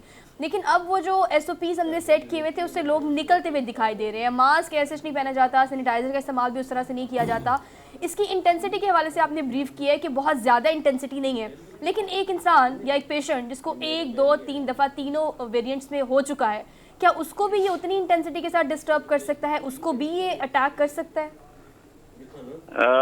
ये जितनी भी वायरस के वेरिएंट्स इस वक्त आए हैं सारे इसलिए लो फ्रिक्वेंसी में या लो इंटेंसिटी में है कि एक तो पाकिस्तान में अल्हम्दुलिल्लाह 90-95% वैक्सीनेशन हो चुकी है। इस वक्त हमारा जो रेशो है एडल्ट वैक्सीनेशन में 12 साल से ऊपर जो वैक्सीनेशन है, और 98% जो पहला राउंड हमारा पीडियाट्रिक वैक्सीन का है वो भी कंप्लीट हो चुका है। और ये जो इम्यूनिटी है हमारी नेचुरल वो भी अल्हम्दुलिल्लाह काफी हद तक इंटैक्ट है, क्योंकि मैक्सिमम लोगों को ऑलरेडी इन्फेक्शन हो चुके हैं। तो जितने भी वेरिएंट्स आएंगे या आते गए हैं कोई ज्यादा इसका असर नहीं होगा और ना अभी तक हुआ है। हॉस्पिटलाइजेशन की रेशियो भी बहुत कम है, अमवात की रेशियो भी बहुत ही कम है और पॉजिटिविटी बहुत कम है, इसलिए कोई घबराने की बात नहीं है। बूस्टर की सर कितनी ज्यादा जरूरत पड़ेगी? अगर अच्छा डॉक्टर साहब, जो आपने जिक्र किया कि मुख्तलिफ किस्म के वेरिएंट जो है वो आएंगे भी और कुछ आए भी, और सबसे बड़ी पॉजिटिव बात आपने ये की वैक्सीनेशन जो है वो हुई है, लेकिन हमने देखा है कि बहुत सारे लोग जो है डॉक्टर साहब उनको आप क्या पैगाम देंगे जिन्होंने फर्स्ट डोज तो लगाई, उसके बाद चाहे बूस्टर की जब बारी आई तो उन्होंने इस चीज़ को इग्नोर किया, उनको आप क्या पैगाम देंगे डॉक्टर साहब? बड़ी इंपॉर्टेंट बात आपने की है। हमारे पास इस वक्त अल्हम्दुलिल्लाह वैक्सीन अवेलेबल है हर सेंटर पे, और जिन लोगों ने अभी तक पहला सेकंड डोज भी नहीं लगवाया वो जरूर लगवाएं, क्योंकि इससे जितने भी वेरिएंट्स हैं इससे बचने का वाहिद जरिया ये है कि हम अपनी वैक्सीनेशन, अपनी इम्यूनिटी को बेहतर करें। तो 6 महीने में जिन्होंने अभी तक बूस्टर डोज नहीं लगवाया वो जरूर बूस्टर डोज लगवाएं। फाइजर और बाकी कंपनियों के बूस्टर डोज हमारे तकरीबन तमाम सेंटर से फ्री ऑफ कास्ट अवेलेबल है। और रही बात नई वेरिएंट की, जो पहला आपका क्वेश्चन था, इस वक्त जो हमारे नाइबरिंग कंट्रीज में चल रहा है, अभी तक पाकिस्तान में कोई नया वेरिएंट डिटेक्ट नहीं हुआ। हमारी सर्वेलेंस अल्हम्दुलिल्लाह बेहतर है, एयरपोर्ट पे स्क्रीनिंग काफी सारी हो रही है और हमारी लेबोरेटरीज, हमारे हॉस्पिटल भी प्रिपेयर्ड है, हमारे लोग भी अल्हम्दुलिल्लाह इम्यून है, किसी भी वेरिएंट का, किसी भी नई चीज का मुकाबला कर सकते हैं और इंशाल्लाह सेहतमंद रहेंगे। ठीक है जी। डॉक्टर साहब ये फरमाइए कि अच्छा डॉक्टर साहब एक और सवाल जो आपसे मैंने जानना चाहूंगा, डॉक्टर साहब हमने ये वैक्सीनेशन जिन्होंने की है, आप भी सोसाइटी का हिस्सा हैं, मैं भी माशरे का हिस्सा हूं, कहीं ना कहीं हम आप जब लोगों से मिलते हैं तो बहुत सारे लोग ये कहते हैं कि इस वैक्सीन के बाद ना हालत मेरी बड़ी पतली सी हो गई है, कभी सर चकराने लगता है, इस किस्म की चीज़ें जो है, और ख़ासकर मर्दों में तो आपको पता है कि एक बहुत बड़ा इशू आया भी था और सोशल मीडिया भी बड़ा वायरल था कि कहीं ना कहीं मर्दाना कमज़ोरी भी हो जाती है। तो ये चीज़ें जो हैं इसके बारे में थोड़ा सा खोल के बात करें, क्योंकि लोगों को ये अलग सी मिथ पाई जा रही है जो मेरे ख्याल में नुकसान भी पहुँचा रहे हैं सारे चीज़ों को। कहीं ना कहीं लोग जो वैक्सीनेशन की तरफ जाना चाहते हैं वो भी घबरा जाते हैं। बिल्कुल ठीक है, इसमें सच कोई सदाकत नहीं है। थोड़ा बहुत टेम्परेचर तो किसी भी वैक्सीन से होता है, जो बच्चों को वैक्सीन हम लगाते हैं उनको भी मामूली सा बुखार सेकंड डे पे या फर्स्ट डे पे हो जाता है, वो चीजें रिपोर्ट हुई है। आज तक कोई बड़ी चीज, कोई बड़ा रिएक्शन, कोई बड़ा साइड इफेक्ट न पाकिस्तान से न दुनिया में कोई ये जो वैक्सीन इस वक्त हमारे पास अवेलेबल है इससे रिपोर्ट नहीं हुआ। और माशाल्लाह ये बहुत सेफ वैक्सीन है। इस वक्त भी ये बच्चों के लिए 5 से 11 साल के बच्चों के लिए भी ये रिकमेंडेड है और कोई खतरनाक बात नहीं है इसमें। जी आप कुछ कहने लगी थी? जी डॉक्टर साहब ये कहिएगा कि हमने इस पर भी बात की है कि बूस्टर की जरूरत भी पड़ी है 3 से 4 वैक्सीनेशंस के बाद, और प्लस मैं आपसे ये पूछना चाहती हूँ कि सारी सूरत हाल में 3 से 4 दफ़ा कोरोना जितने वेरिएंट्स आए हैं लोगों को हो चुका है, इसके बाद अब जो दोबारा से होगा क्या उसकी इंटेंसिटी वही होगी? हम इसको रिलेट कर सकते हैं इस चीज़ से कि आजकल वायरल बहुत ज़्यादा हो रहा है, क्योंकि इसके सिम्टम्स ऑलमोस्ट वही हैं, नज़ला जुकाम हो जाता है, आपकी सेंसेस जो है वो चली जाती हैं, खांसी बहुत ज़्यादा हो जाती है, आजकल ये चीज़ बहुत ज़्यादा वायरल है। तो क्या इसके सिम्टम्स जो अब ये वेरिएंट आया है XBB, इसके सिम्टम्स भी वही हैं जो कि वायरल के होते हैं? बिल्कुल उनके उसी तरह के सिम्टम्स है, कोई नया सिम्टम, कोई एक्स्ट्रा चीजें इसमें नहीं है, नॉर्मल माइल्ड सिम्टम्स के साथ इस वक्त है। और इवन जिन कंट्रीज में ये, जिस कंट्री में ये रिपोर्ट हुआ है, जिन कंट्रीज में, वहाँ भी कोई ज्यादा हॉस्पिटलाइजेशन या कोई ज्यादा बीमारी इससे नहीं फैली अभी तक। तो इससे माइल्ड सिम्टम्स के साथ होगा और कोई अच्छा डॉक्टर साहब नॉर्मलाइज कर दिया है सर हमने कोविड का ना, मतलब ये नॉर्मल हो गया। अगर वायरल की बात करें तो देखिए हर दूसरे बंदे को वायरल है, तो क्या we should go for the test or not? ये फिलहाल ये होगा कि आइंदा कुछ दिनों में, कुछ महीनों में हो सकता है इसको सीजनल फ्लू में शामिल कर दे, क्योंकि इतना ये फैल चुका है, इतना लोग इम्यून हो चुके हैं। जिस तरह H1N1 आया था हमारे पास 2009 में, और अभी वो सीजनल फ्लू है। और इस वक्त जो पाकिस्तान में सबसे ज्यादा जो नजला जुकाम लोगों को हो रहा है वो ज्यादातर H1N1 या H2N3 वही इन्फ्लुएंजा के किस्में हैं, तो इसी तरह के सिम्टम्स इनके भी है। डॉक्टर साहब आपसे आपके मौके आप मौजूद हैं तो आपसे फायदे उठा लेते हैं। जो बच्चों की आप जिक्र कर रहे हैं कि 5 साल से 11 साल के जो बच्चे हैं उनको भी वैक्सीनेशन की जा रही है, और ये कितना लाजिम है, पेरेंट्स को कितना क्या पैगाम आप देंगे, और कौन कौन से सेंटर में, क्योंकि हम देखते थे कि पहले तो मुख्तलिफ सेंटर बने हुए थे, अब कौन कौन से हॉस्पिटल में, क्या ये तमाम तर हॉस्पिटल में जो सरकारी हॉस्पिटल है उसमें ये बच्चों के लिए वैक्सीनेशन जो आई है ये प्रोवाइड है? अच्छा, ये इसके लिए हमने स्पेशल कैंपेन शुरू किया था। एक हमने पहले राउंड में तकरीबन कोई हर प्रोविंस से 4-5 डिस्ट्रिक्ट में ये कर चुके हैं, और उसमें 98% अल्हम्दुलिल्लाह हम वैक्सीन लगा चुके हैं और सेफ्टी इंश्योर्ड है। अभी तक कोई साइड इफेक्ट वगैरह से रिपोर्ट नहीं हुए। WHO ने भी इसकी सेफ्टी इंश्योर की है। ये फाइजर वैक्सीन है, बच्चों के लिए लगाए जाते हैं, और इसका जो दूसरा राउंड है इंशाल्लाह हम फरवरी के मिड में शुरू करेंगे, और बिल्कुल रिकमेंडेड है तमाम लोग लगवाएं, अपने बच्चों को, अपने बड़ों को और अपने आप को जरूर बचाएं।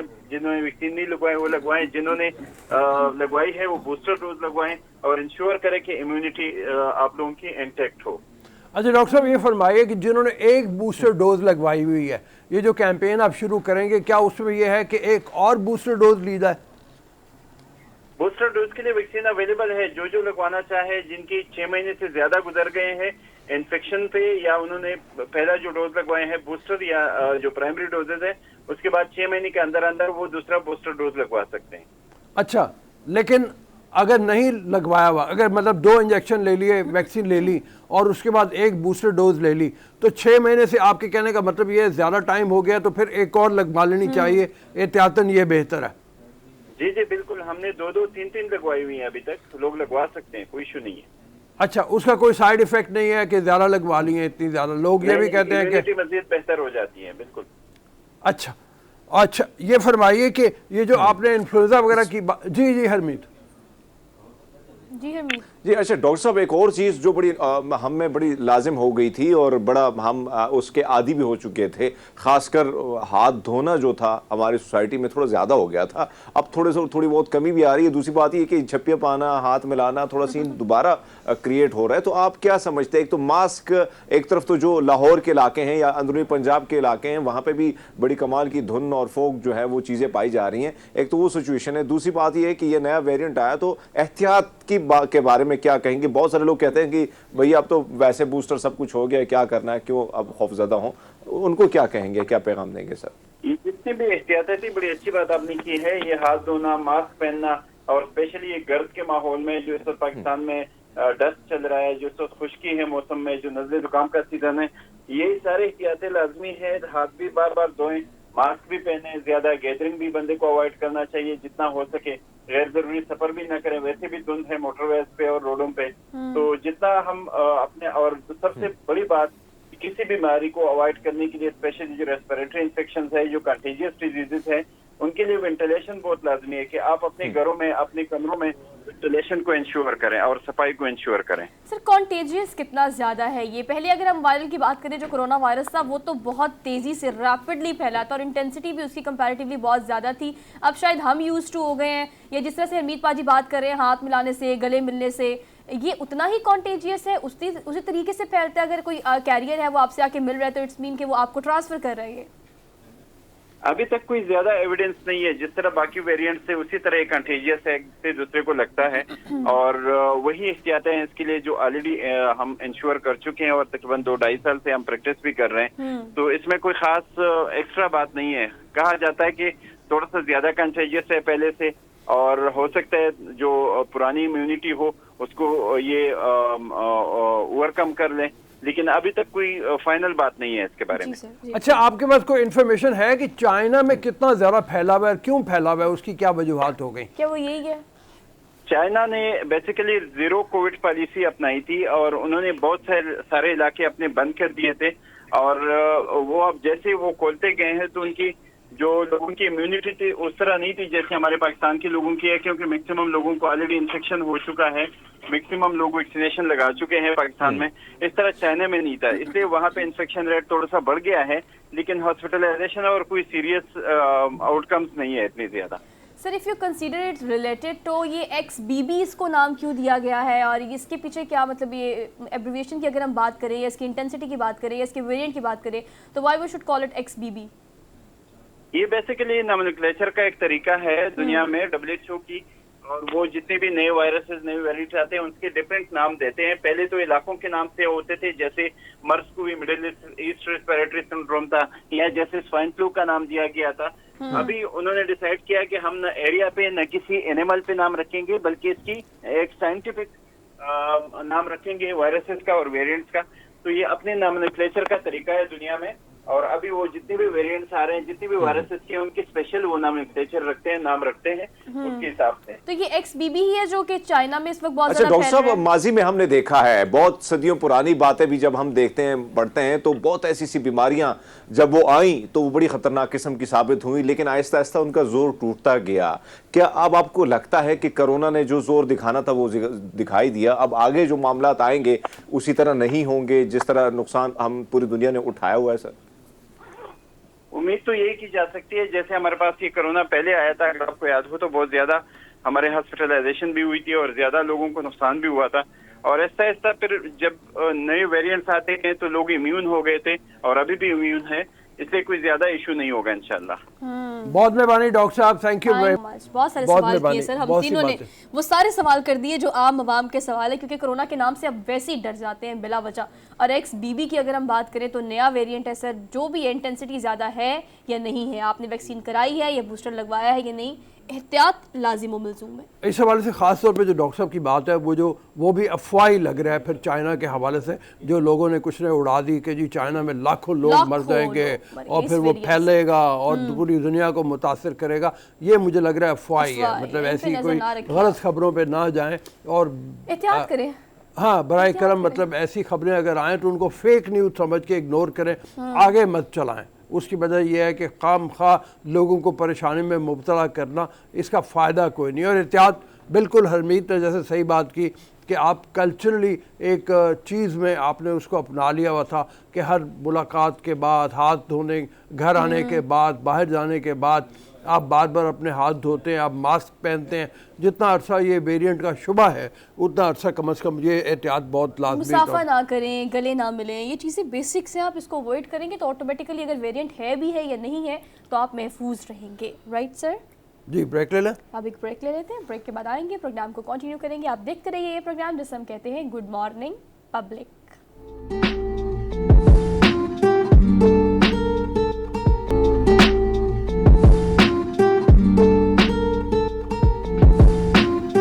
जी, welcome to the show after the break. आज भुट्टो साहब की सालगिरह है। इस हवाले से हम बात करेंगे। सेनेटर ताज हैदर साहब हमारे साथ मौजूद हैं। अस्सलाम वालेकुम जनाब। वालेकुम जनाब।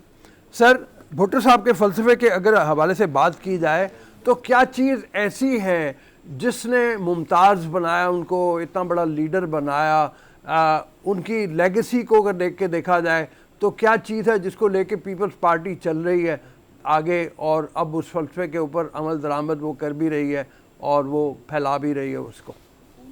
देखिए, ये तारीख का एक तसलसल है जिसकी जड़ें बहुत पुरानी हैं। जो मेहनत कश आवाम हैं वो न सिर्फ यहाँ पे बल्कि दुनिया में हर जगह इस्तेसाल और साम्राज्य के खिलाफ जद्दोजहद करते रहे हैं और पाकिस्तान में भी ये जद्दोजहद तरक्की पसंद अनासर की इसी तरीके से चल रही थी पाकिस्तान बनने के बाद से। लेकिन इसको साम्राज्य ने बुरी तरह कुचला था और मिलिट्री डिक्टेटरशिप आई। हिंदुस्तान में तो आप मजहबी इंतहा पसंदी या नेशनलिज्म के नाम पे आप इसको पीछे कर सकते थे, लेकिन पाकिस्तान में जो तरक्की पसंद तहरीक थी उसको कुचलना जो था वो यानी सिर्फ एक ही तरीका रह गया था, वो ये कि ताकत के जरिए इसको कुचला जाए। ये मिलिट्री डिक्टेटरशिप के अंदर होता रहा यहाँ तक कि और मुझ पर तो जाहिर है कि वो जमाना मेरी आंखों के सामने गुजरा है। तो तलबा अंजुमनों के अंदर, ट्रेड यूनियनों के अंदर इस तरीके से ये तरक्की पसंद अनासर जो थे ज़ेर ज़मीन रह के इसके अरसे से जद्दोजहद कर रहे थे। शहीद जुल्फ़िकार अली भुट्टो ने ये देखा कि हाँ, अब वक्त आ गया है कि जब एक सियासी प्लेटफॉर्म दिया जा सकता है तरक्की पसंदी और वो मजहबी इंतहा पसंदी और इस्तेसाल के खिलाफ और साम्राज्य के खिलाफ वो खड़े हुए और उन्होंने एक सियासी पार्टी बनाई। उनकी थीसिस है why a new political party, और उसके अंदर उनका जो आर्गुमेंट है वो यही है कि मजहबी जमातों का अपना सियासी प्लेटफॉर्म है जो मजहबी नुक्ता नज़र रखते हैं, जो राइट विंग के दाएं बाजू के हैं उनका एक सियासी प्लेटफॉर्म है, लेकिन तरक्की पसंदों का कोई सियासी प्लेटफॉर्म नहीं है। जी, तो अब उन्होंने कहा कि वक्त आ गया है कि एक सियासी प्लेटफॉर्म बनाया जाए और इस मकसद के तहत उन्होंने पाकिस्तान पीपल्स पार्टी बनाई। तो वो जो थे जो कि एक अरसे से तमाम अंडरग्राउंड रह के और छुप के वो तमाम काम कर रहे थे, वो सारे के सारे भुट्टो की, शहीद जुल्फ़िकार अली भुट्टो की इस कॉल पे आगे आए और पाकिस्तान पीपल्स पार्टी बनी। ये मतलब वो लोग थे कि जो हमेशा से तकलीफें उठाते रहे थे, जेलें और ये तमाम चीज़ें, लेकिन ये कि जिन्होंने पूरे खुलूस और पूरी जज्बे के साथ तरक्की पसंद तहरीक का साथ दिया था। और शहीद जुल्फ़िकार अली भुट्टो ने इनको एक सियासी पार्टी में डाला और वो सियासी पार्टी क्योंकि उनकी बिल्कुल सही पॉलिटिकल रीडिंग थी कि हाँ वक्त आ गया। बल्कि मैं अर्ज करूं कि मैं खुद उनसे ये कह रहा था कि जनाब अली, अगर हम सोशलिज्म की बात करेंगे तो सारा जो रजत पसंद तबका हमारे खिलाफ हो जाएगा, हमें नेशनलिज्म की बात करनी चाहिए। वो हंस के कहने लगे नेशनलिज्म की बात तो हिटलर भी करता था, लेकिन वक्त आ गया है कि अब हम सोशलिज्म की बात करें। और उन्होंने सोशलिज्म का नारा लगाया और देखते ही देखते हर जगह से लोग आए और उन्होंने उनके कॉल पे लब्बैक कहा। और 2 साल सर के एज अरसे के पार्टी अंदर नेम्स डिपिक्ट, ताज हैदर साहब आप बिल्कुल ठीक कह रहे हैं, एज पार्टी नेम्स डिपिक्ट मतलब सोशलिज्म हो, नेशनलिज्म हो, लोगों की आवाम की बात करना और पाकिस्तानियों की बात करना, लेकिन जो एग्रेसिव पर्सनालिटी उनकी थी, अभी जो हम कुछ विजुअल्स दिखा रहे थे उनका पार्लियामेंट में वो बिल को फाड़ना, और जो पर्सनालिटी यौनरा था उनका हमेशा से, क्या लगता है आपको कि बेनज़ीर भुट्टो ने बहुत अच्छे तरीके से उसको कैरी किया था? अब कितनी ज़्यादा अशद ज़रूरत है पाकिस्तान पीपल्स पार्टी में उसी एग्रेशन की? मैं सुन नहीं पाया आप क्या फरमा रही हैं, लेकिन कुछ एग्रेसिव का मैंने सुना था कि शायद कोई चीज एग्रेसिव। मैं रिपीट कर देती हूँ, एग्रेसिव पर्सनालिटी जो उनकी थी और जिस तरह से अभी हम कुछ विजुअल्स दिखा रहे थे, जो भी मजलूमों की हकूक की बात करे उसको एग्रेसिव कहा जाता है, उसको बेईमान कहा जाता है। अच्छा ये फरमाइए, मतलब इस्तेसालियों का और साम्राज्य एजेंटों का एक पुराना तरीका है। चलिए आप उसे जोश और जज्बा कहते हैं, आप उनकी पर्सनालिटी का, उसको हम कहते हैं ये तो क्या कुफ्र बक रहा है ये। नहीं चले मैं करेक्ट कर देती हूँ ताज हैदर साहब, मैं करेक्ट कर देती हूँ। आप उनकी अगर पर्सनालिटी और ऑरा को देखें तो हर चीज में जो करना वो कर लेना, ठान लेना। क्या काफिला है, आशिकों का काफिला है। यस, कौन सी राहों में है, कौन सी वादी में है, इश्क़ बला खेस का काफिला है सख्जां। वाह वाह, ये जान हथेली पे रख के आगे बढ़ने वालों का काफिला है। अच्छा हम चूंटी भी नहीं मार सकते, हम एग्रेसिव नहीं हैं। ये हुसैनी काफिला है कि जो मजलूम है उनके लिए खड़े हो, आवाज, और अगर मजलूम के लिए आवाज बुलंद नहीं की तो तुम जालिमों के साथ हो। ये जालिम और मजलूम की जंग है जी, जिसके अंदर हमने बेशबहा कुर्बानियां दी हैं, और शहीद जुल्फ़िकार अली भुट्टो ने अपनी जान दे के इस तहरीक को अमर बनाया है। हम एग्रेसिव भी हैं, हम करप्ट भी हैं, हम बेदीन भी हैं, हम मुल्क दुश्मन भी हैं, हम पता नहीं क्या क्या है। अच्छा जी जी, ये फरमाइए ताज हैदर साहब, इस वक्त अगर देखा जाए तो कौन सी राहों वादी में है, कौन सी राहों में, वाह वाह, बला फेस का काफिला है सब जी, वाह वाह, बहुत अच्छे। ये फरमाइए, मेरी शेर नहीं, इकबाल का शेर करतबा का ये। जी जी जी जी, ये फरमाइए कि इस वक्त जो हालात हैं पाकिस्तान के, उसमें भुट्टो साहब के फ़लसफ़े की कितनी ज़्यादा ज़रूरत है? हमारे यहाँ लाइल्मी, हमारे यहाँ तशद्दुद पसंदी, हमारे यहाँ रजत पसंदी बहुत ज़्यादा बढ़ गई है। तो ऐसे में देखो, पहलवान साम्राज्य के पास और इस्तेसालियों के पास लोगों के मसाइल का हल नहीं है। वो नाकाम हो चुके हैं, फिर भी वो IMF के दामन से चिपटे हुए हैं कि बस मेरे मौला कुछ मुझे दिला दे, मवालियों की तरह। हम चला नहीं सकते मुल्क जब तक कि हमें भीख ना मिले, जब तक कि हम दूसरों का। तो ये जो है हालात अब मजबूर कर रहे हैं कि जो जुल्फ़िकार अली भुट्टो कह रहा था उस पे अमल किया जाए। जुल्फ़िकार अली भुट्टो ने मुल्क टूटने के बाद कि जब 50% मार्केट हमारा जा चुका था, उसने मजदूरों से कहा हमें प्रोडक्शन बढ़ानी है। आप इस वक्त टेक्सटाइल मिलें आप बंद कर रहे हैं इसलिए कि कॉटन आपके पास नहीं है। पब्लिक सेक्टर के अंदर स्टील मिल, पब्लिक सेक्टर के अंदर पोर्ट कासिम, पब्लिक सेक्टर के अंदर heavy mechanical complex. Public sector has to lead, और उसके बाद प्राइवेट सेक्टर आएगा, और उसके कहीं बाद फॉरेन इन्वेस्टमेंट आएगा।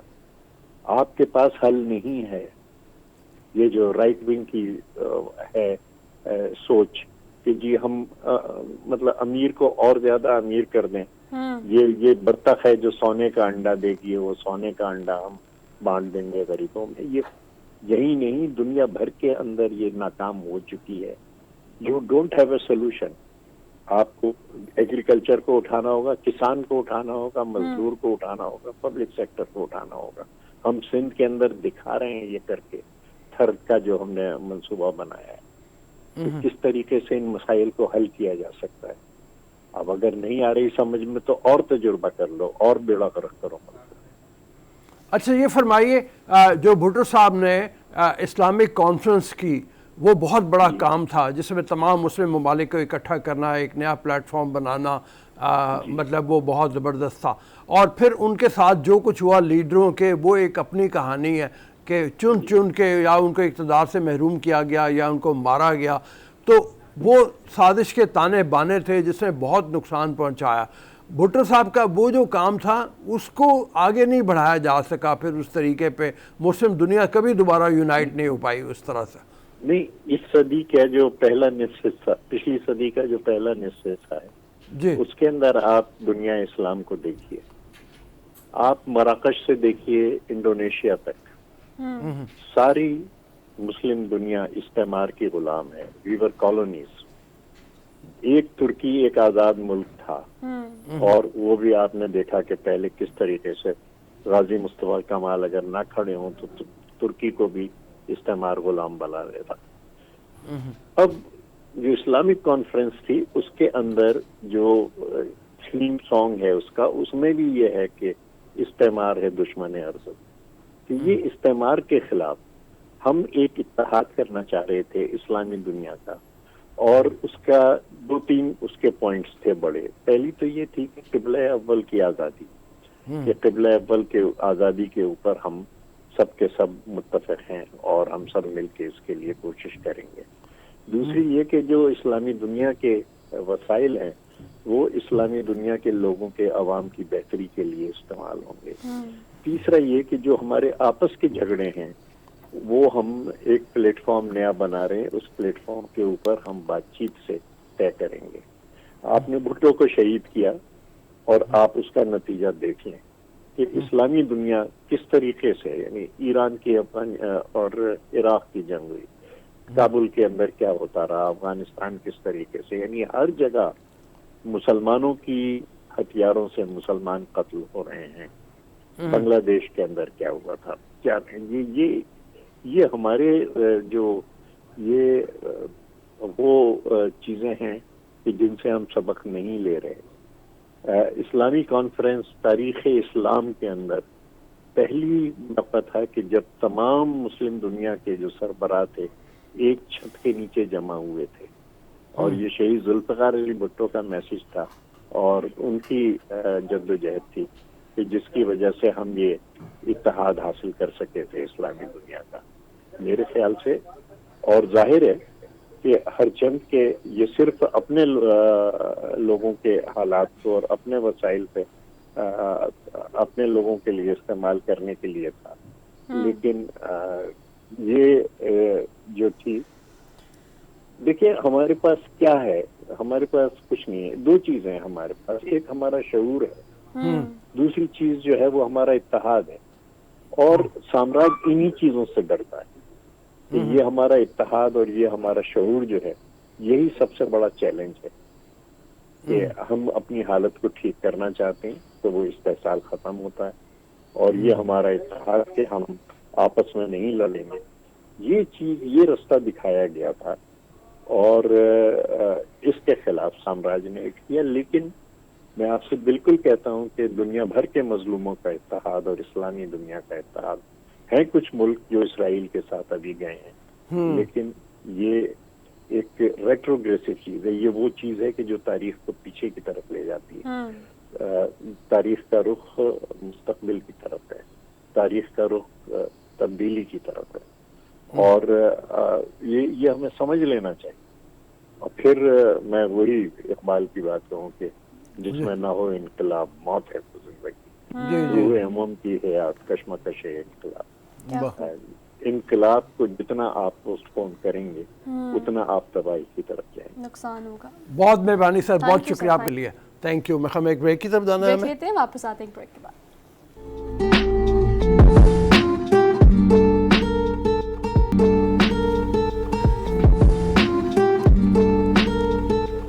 Welcome back after the break. Basically हम जज्बाती कौम है, ये मुहावरा तो आपने बहुत सुना होगा, लेकिन हम एक्शन का रिएक्शन मतलब रद्द-ए-अमल फौरी देने वाले लोग भी हैं। वो कोई भी ताल्लुक हो, उस्ताद हो और टीचर्स का हो, माँ बाप का हो या बहन भाइयों का हो या हस्बैंड वाइफ का हो, हम एक्शन का रिएक्शन फौरी दे देते हैं। लेकिन आज स्पेसिफिकली इस सेगमेंट में हम बात करेंगे अम्मा अब्बा की और बच्चों की। बच्चा कोई गलती करता है तो अम्मा अब्बा फौरी तौर पर क्या रिएक्ट करते हैं और उन्हें क्या करना चाहिए, किसी भी गलती पर फौरी रद्द-ए-अमल क्या दिया जाता है। आजकल तो वालिदैन ख़ास तौर पर ज़्यादातर देखा यह जाता है कि वो डरते हैं इस चीज़ से कि बच्चे को गलती पे कुछ कह ना दे, वो ज़्यादा नाराज़ ना हो जाए या कोई ऐसा स्टेप ना ले ले, जो कि आजकल कॉमन एग्जाम्पल हमें नजर आती है सोशल मीडियाज़ पे।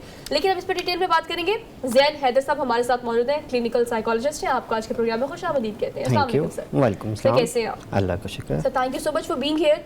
इस हवाले से कहिएगा कि पहले तो हम इस पर बात कर लेते हैं कि एक्शन का रिएक्शन, बच्चे ने गलती की है, वो उसका एक्शन है, अम्मा अब्बा को उस पर क्या रिएक्ट करना चाहिए? पहले वक्तों की बात करें तो अम्मा अब्बा भी एक्सट्रीमिस्ट थे, पिटाई लगा देते थे। अब ये होता है कि अब बच्चे आगे से बोल ना पड़े या बदतमीजी ना करें, अम्मा अब्बा को समझाने का तरीका क्या होना चाहिए कि बच्चा समझ जाए? सबसे पहले तो हमें ये देखना है कि ये मिस्टेक रिपीटेटिवली हो रही है, जिसकी बेस पर हमने ये चीज़ कंटिन्यूसली हो रही है। अगर कंटिन्यूसली हो रही है तो डेफिनेटली हमें आइडेंटिफाई करने की ज़रूरत है कि अटैचमेंट क्या है बच्चे की अपने पेरेंट के साथ, मदर के साथ और फादर के साथ। और फादर और मदर के एंड पे भी हम ये साइकोलॉजिकली चेक करते हैं कि उनका पेरेंटिंग स्टाइल क्या है, क्योंकि हम अपेरेंटली चीज़ें अगर सरफेस लेवल पर देख रहे हो तो हमें नहीं समझ में आएगा, हमें लगेगा जैसे एक पेरेंट का रोल है, एक फादर का रोल है, वो कर रहे हैं, लेकिन डीप डाउन उनकी साइकोलॉजिकल फंक्शनिंग जो है वो एक फ्रेमवर्क में डेवलप हो चुकी होती है, एक पैटर्न में डेवलप हो चुकी होती है। तो हमें इस 3-4 एंगल्स पर जाकर आइडेंटिफाई करके हमें देखना होता है कि इस मिस्टेक को हम कैसे कम कर सकते हैं, इस रिपीटेशन को कम कर सकते हैं और कैसे आने वाले टाइम के लिए हम मज़ीद बेहतर चीज़ों पर काम कर सकते हैं। अब ये फरमाइए कि बच्चा जो है मुसलसल जिद किए जा रहा है और अभी भी छोटे इलाकों में या ज़रा बैकवर्ड इलाकों में ये रुझान है कि बच्चे को एक लगा दी जी, उससे क्या उसकी शख्सियत बहुत ज़्यादा ख़राब होगी, उसमें मुतासिर वो होगा इस हवाले से, या उसके साथ बैठ के, चाहे वो कितना भी छोटा बच्चा क्यों ना हो, उसके साथ बैठ के गुफ्तगू का माहौल अपनाया जाए, उसको आहिस्ता आहिस्ता लाया जाए उन चीज़ों की तरफ, या ये कि उसकी अटेंशन डाइवर्ट कर दी जाए, क्या बेहतर होगा? हाँ, देखिए इसमें सबसे पहली चीज़ ही ये है कि हमें ज़िद का ही एलिमेंट स्टडी करना पड़ेगा कि ज़िद ही क्यों आ रही है।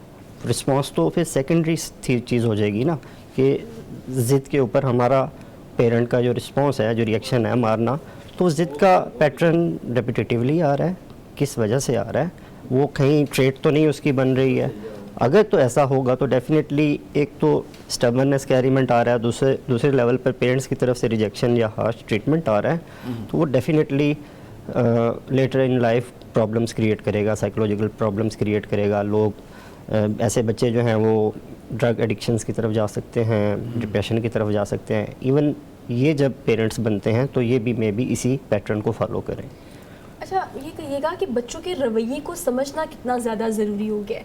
वो इसलिए क्योंकि आजकल के बच्चे, अब वो अम्मा अब्बा जिस पैटर्न पे वो उनकी परवरिश हुई है, उनके अम्मा अब्बा ने ट्रीट किया है, उस पैटर्न पर आजकल के माँ बाप अपने बच्चों को ट्रीट नहीं कर सकते, बिकॉज उनके मसाइल हो रहे हैं। टेक्नोलॉजी उनका मसला है, सोशल मीडिया उनका मसला है, स्कूल में अगर कंपटीशन है या स्कूल में स्टैंडर्ड्स के बड़े मयार मुख्तलिफ होते हैं, तो टीचर्स की वजह से बहुत बड़ा बच्चे देखा अक्सर के टीचर की वजह से बच्चे ज़्यादा मुतासर होते हैं।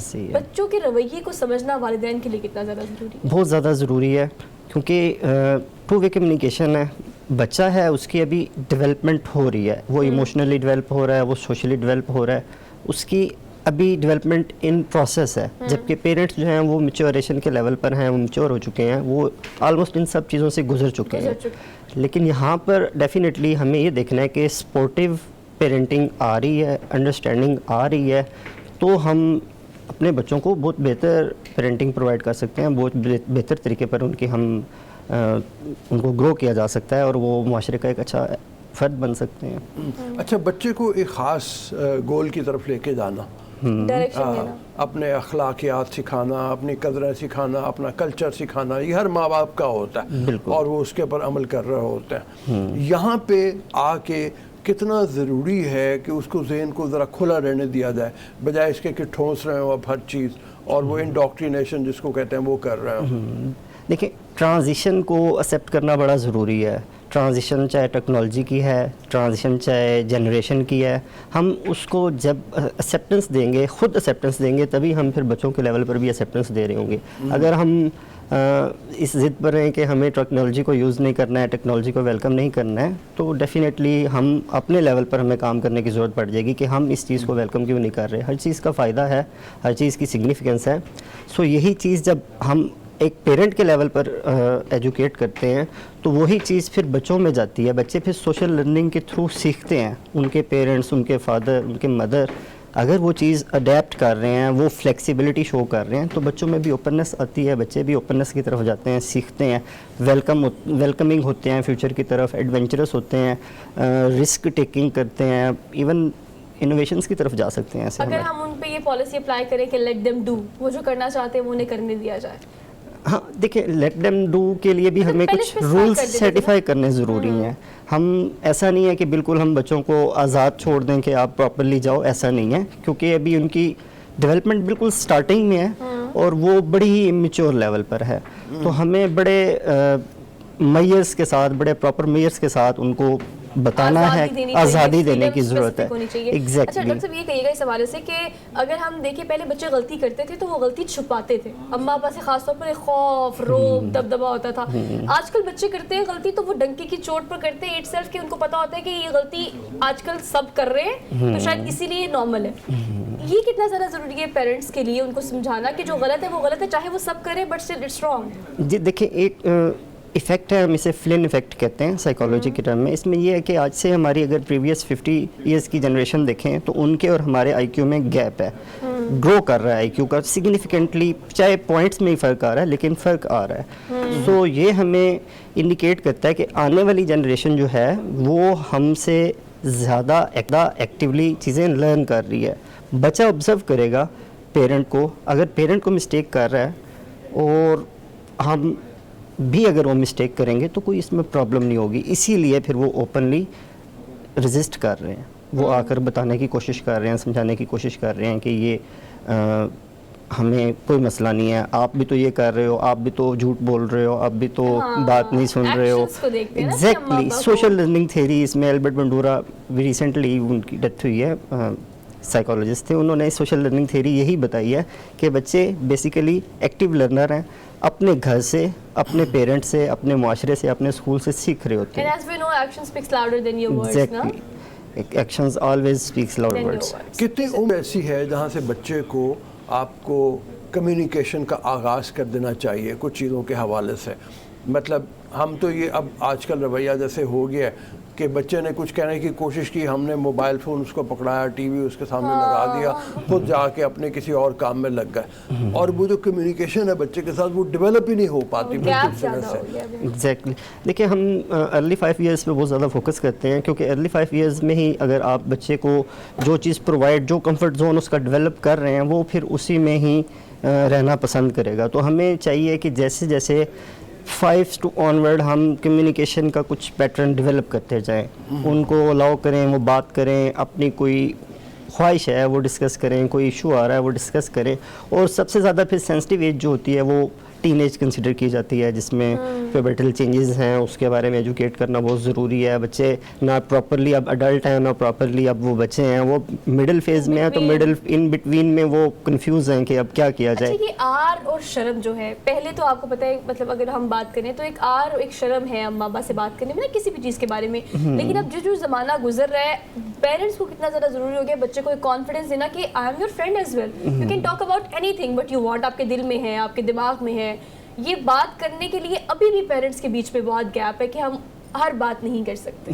देखिए, इसको हम अगर पेरेंटिंग को अंडरस्टैंड करने की कोशिश करें तो पेरेंटिंग में हमारे पास ना 4 स्टाइल्स रिसर्चर्स ने आइडेंटिफाई किए हैं। ये तकरीबन ऑलमोस्ट 75 ईयर्स अगो एक रिसर्च हुई हुई है, और अभी तक जो रिसेंट रिसर्चेज हैं वो भी इन्हीं के करीब ही हमें बता रही हैं, जिसमें एक स्टाइल ऐसा है जो हमें फ्रेंडली पेरेंटिंग को इंडिकेट करता है। इसे हम परमिसिव पेरेंटिंग कहते हैं। फादर और बेटे में, दोनों में ऐसा लग रहा है जैसे दोस्ती चल रही है, लेकिन उसके जो लॉन्ग टर्म इफ़ेक्ट्स हैं वो इतने ज़्यादा इफ़ेक्टिव नहीं हैं। अच्छा। क्योंकि वहाँ पर जाकर फिर एक रिस्पेक्ट का सर्टन एलिमेंट जो है वो वहाँ पे ब्रेक होता हुआ नज़र आ रहा होता है।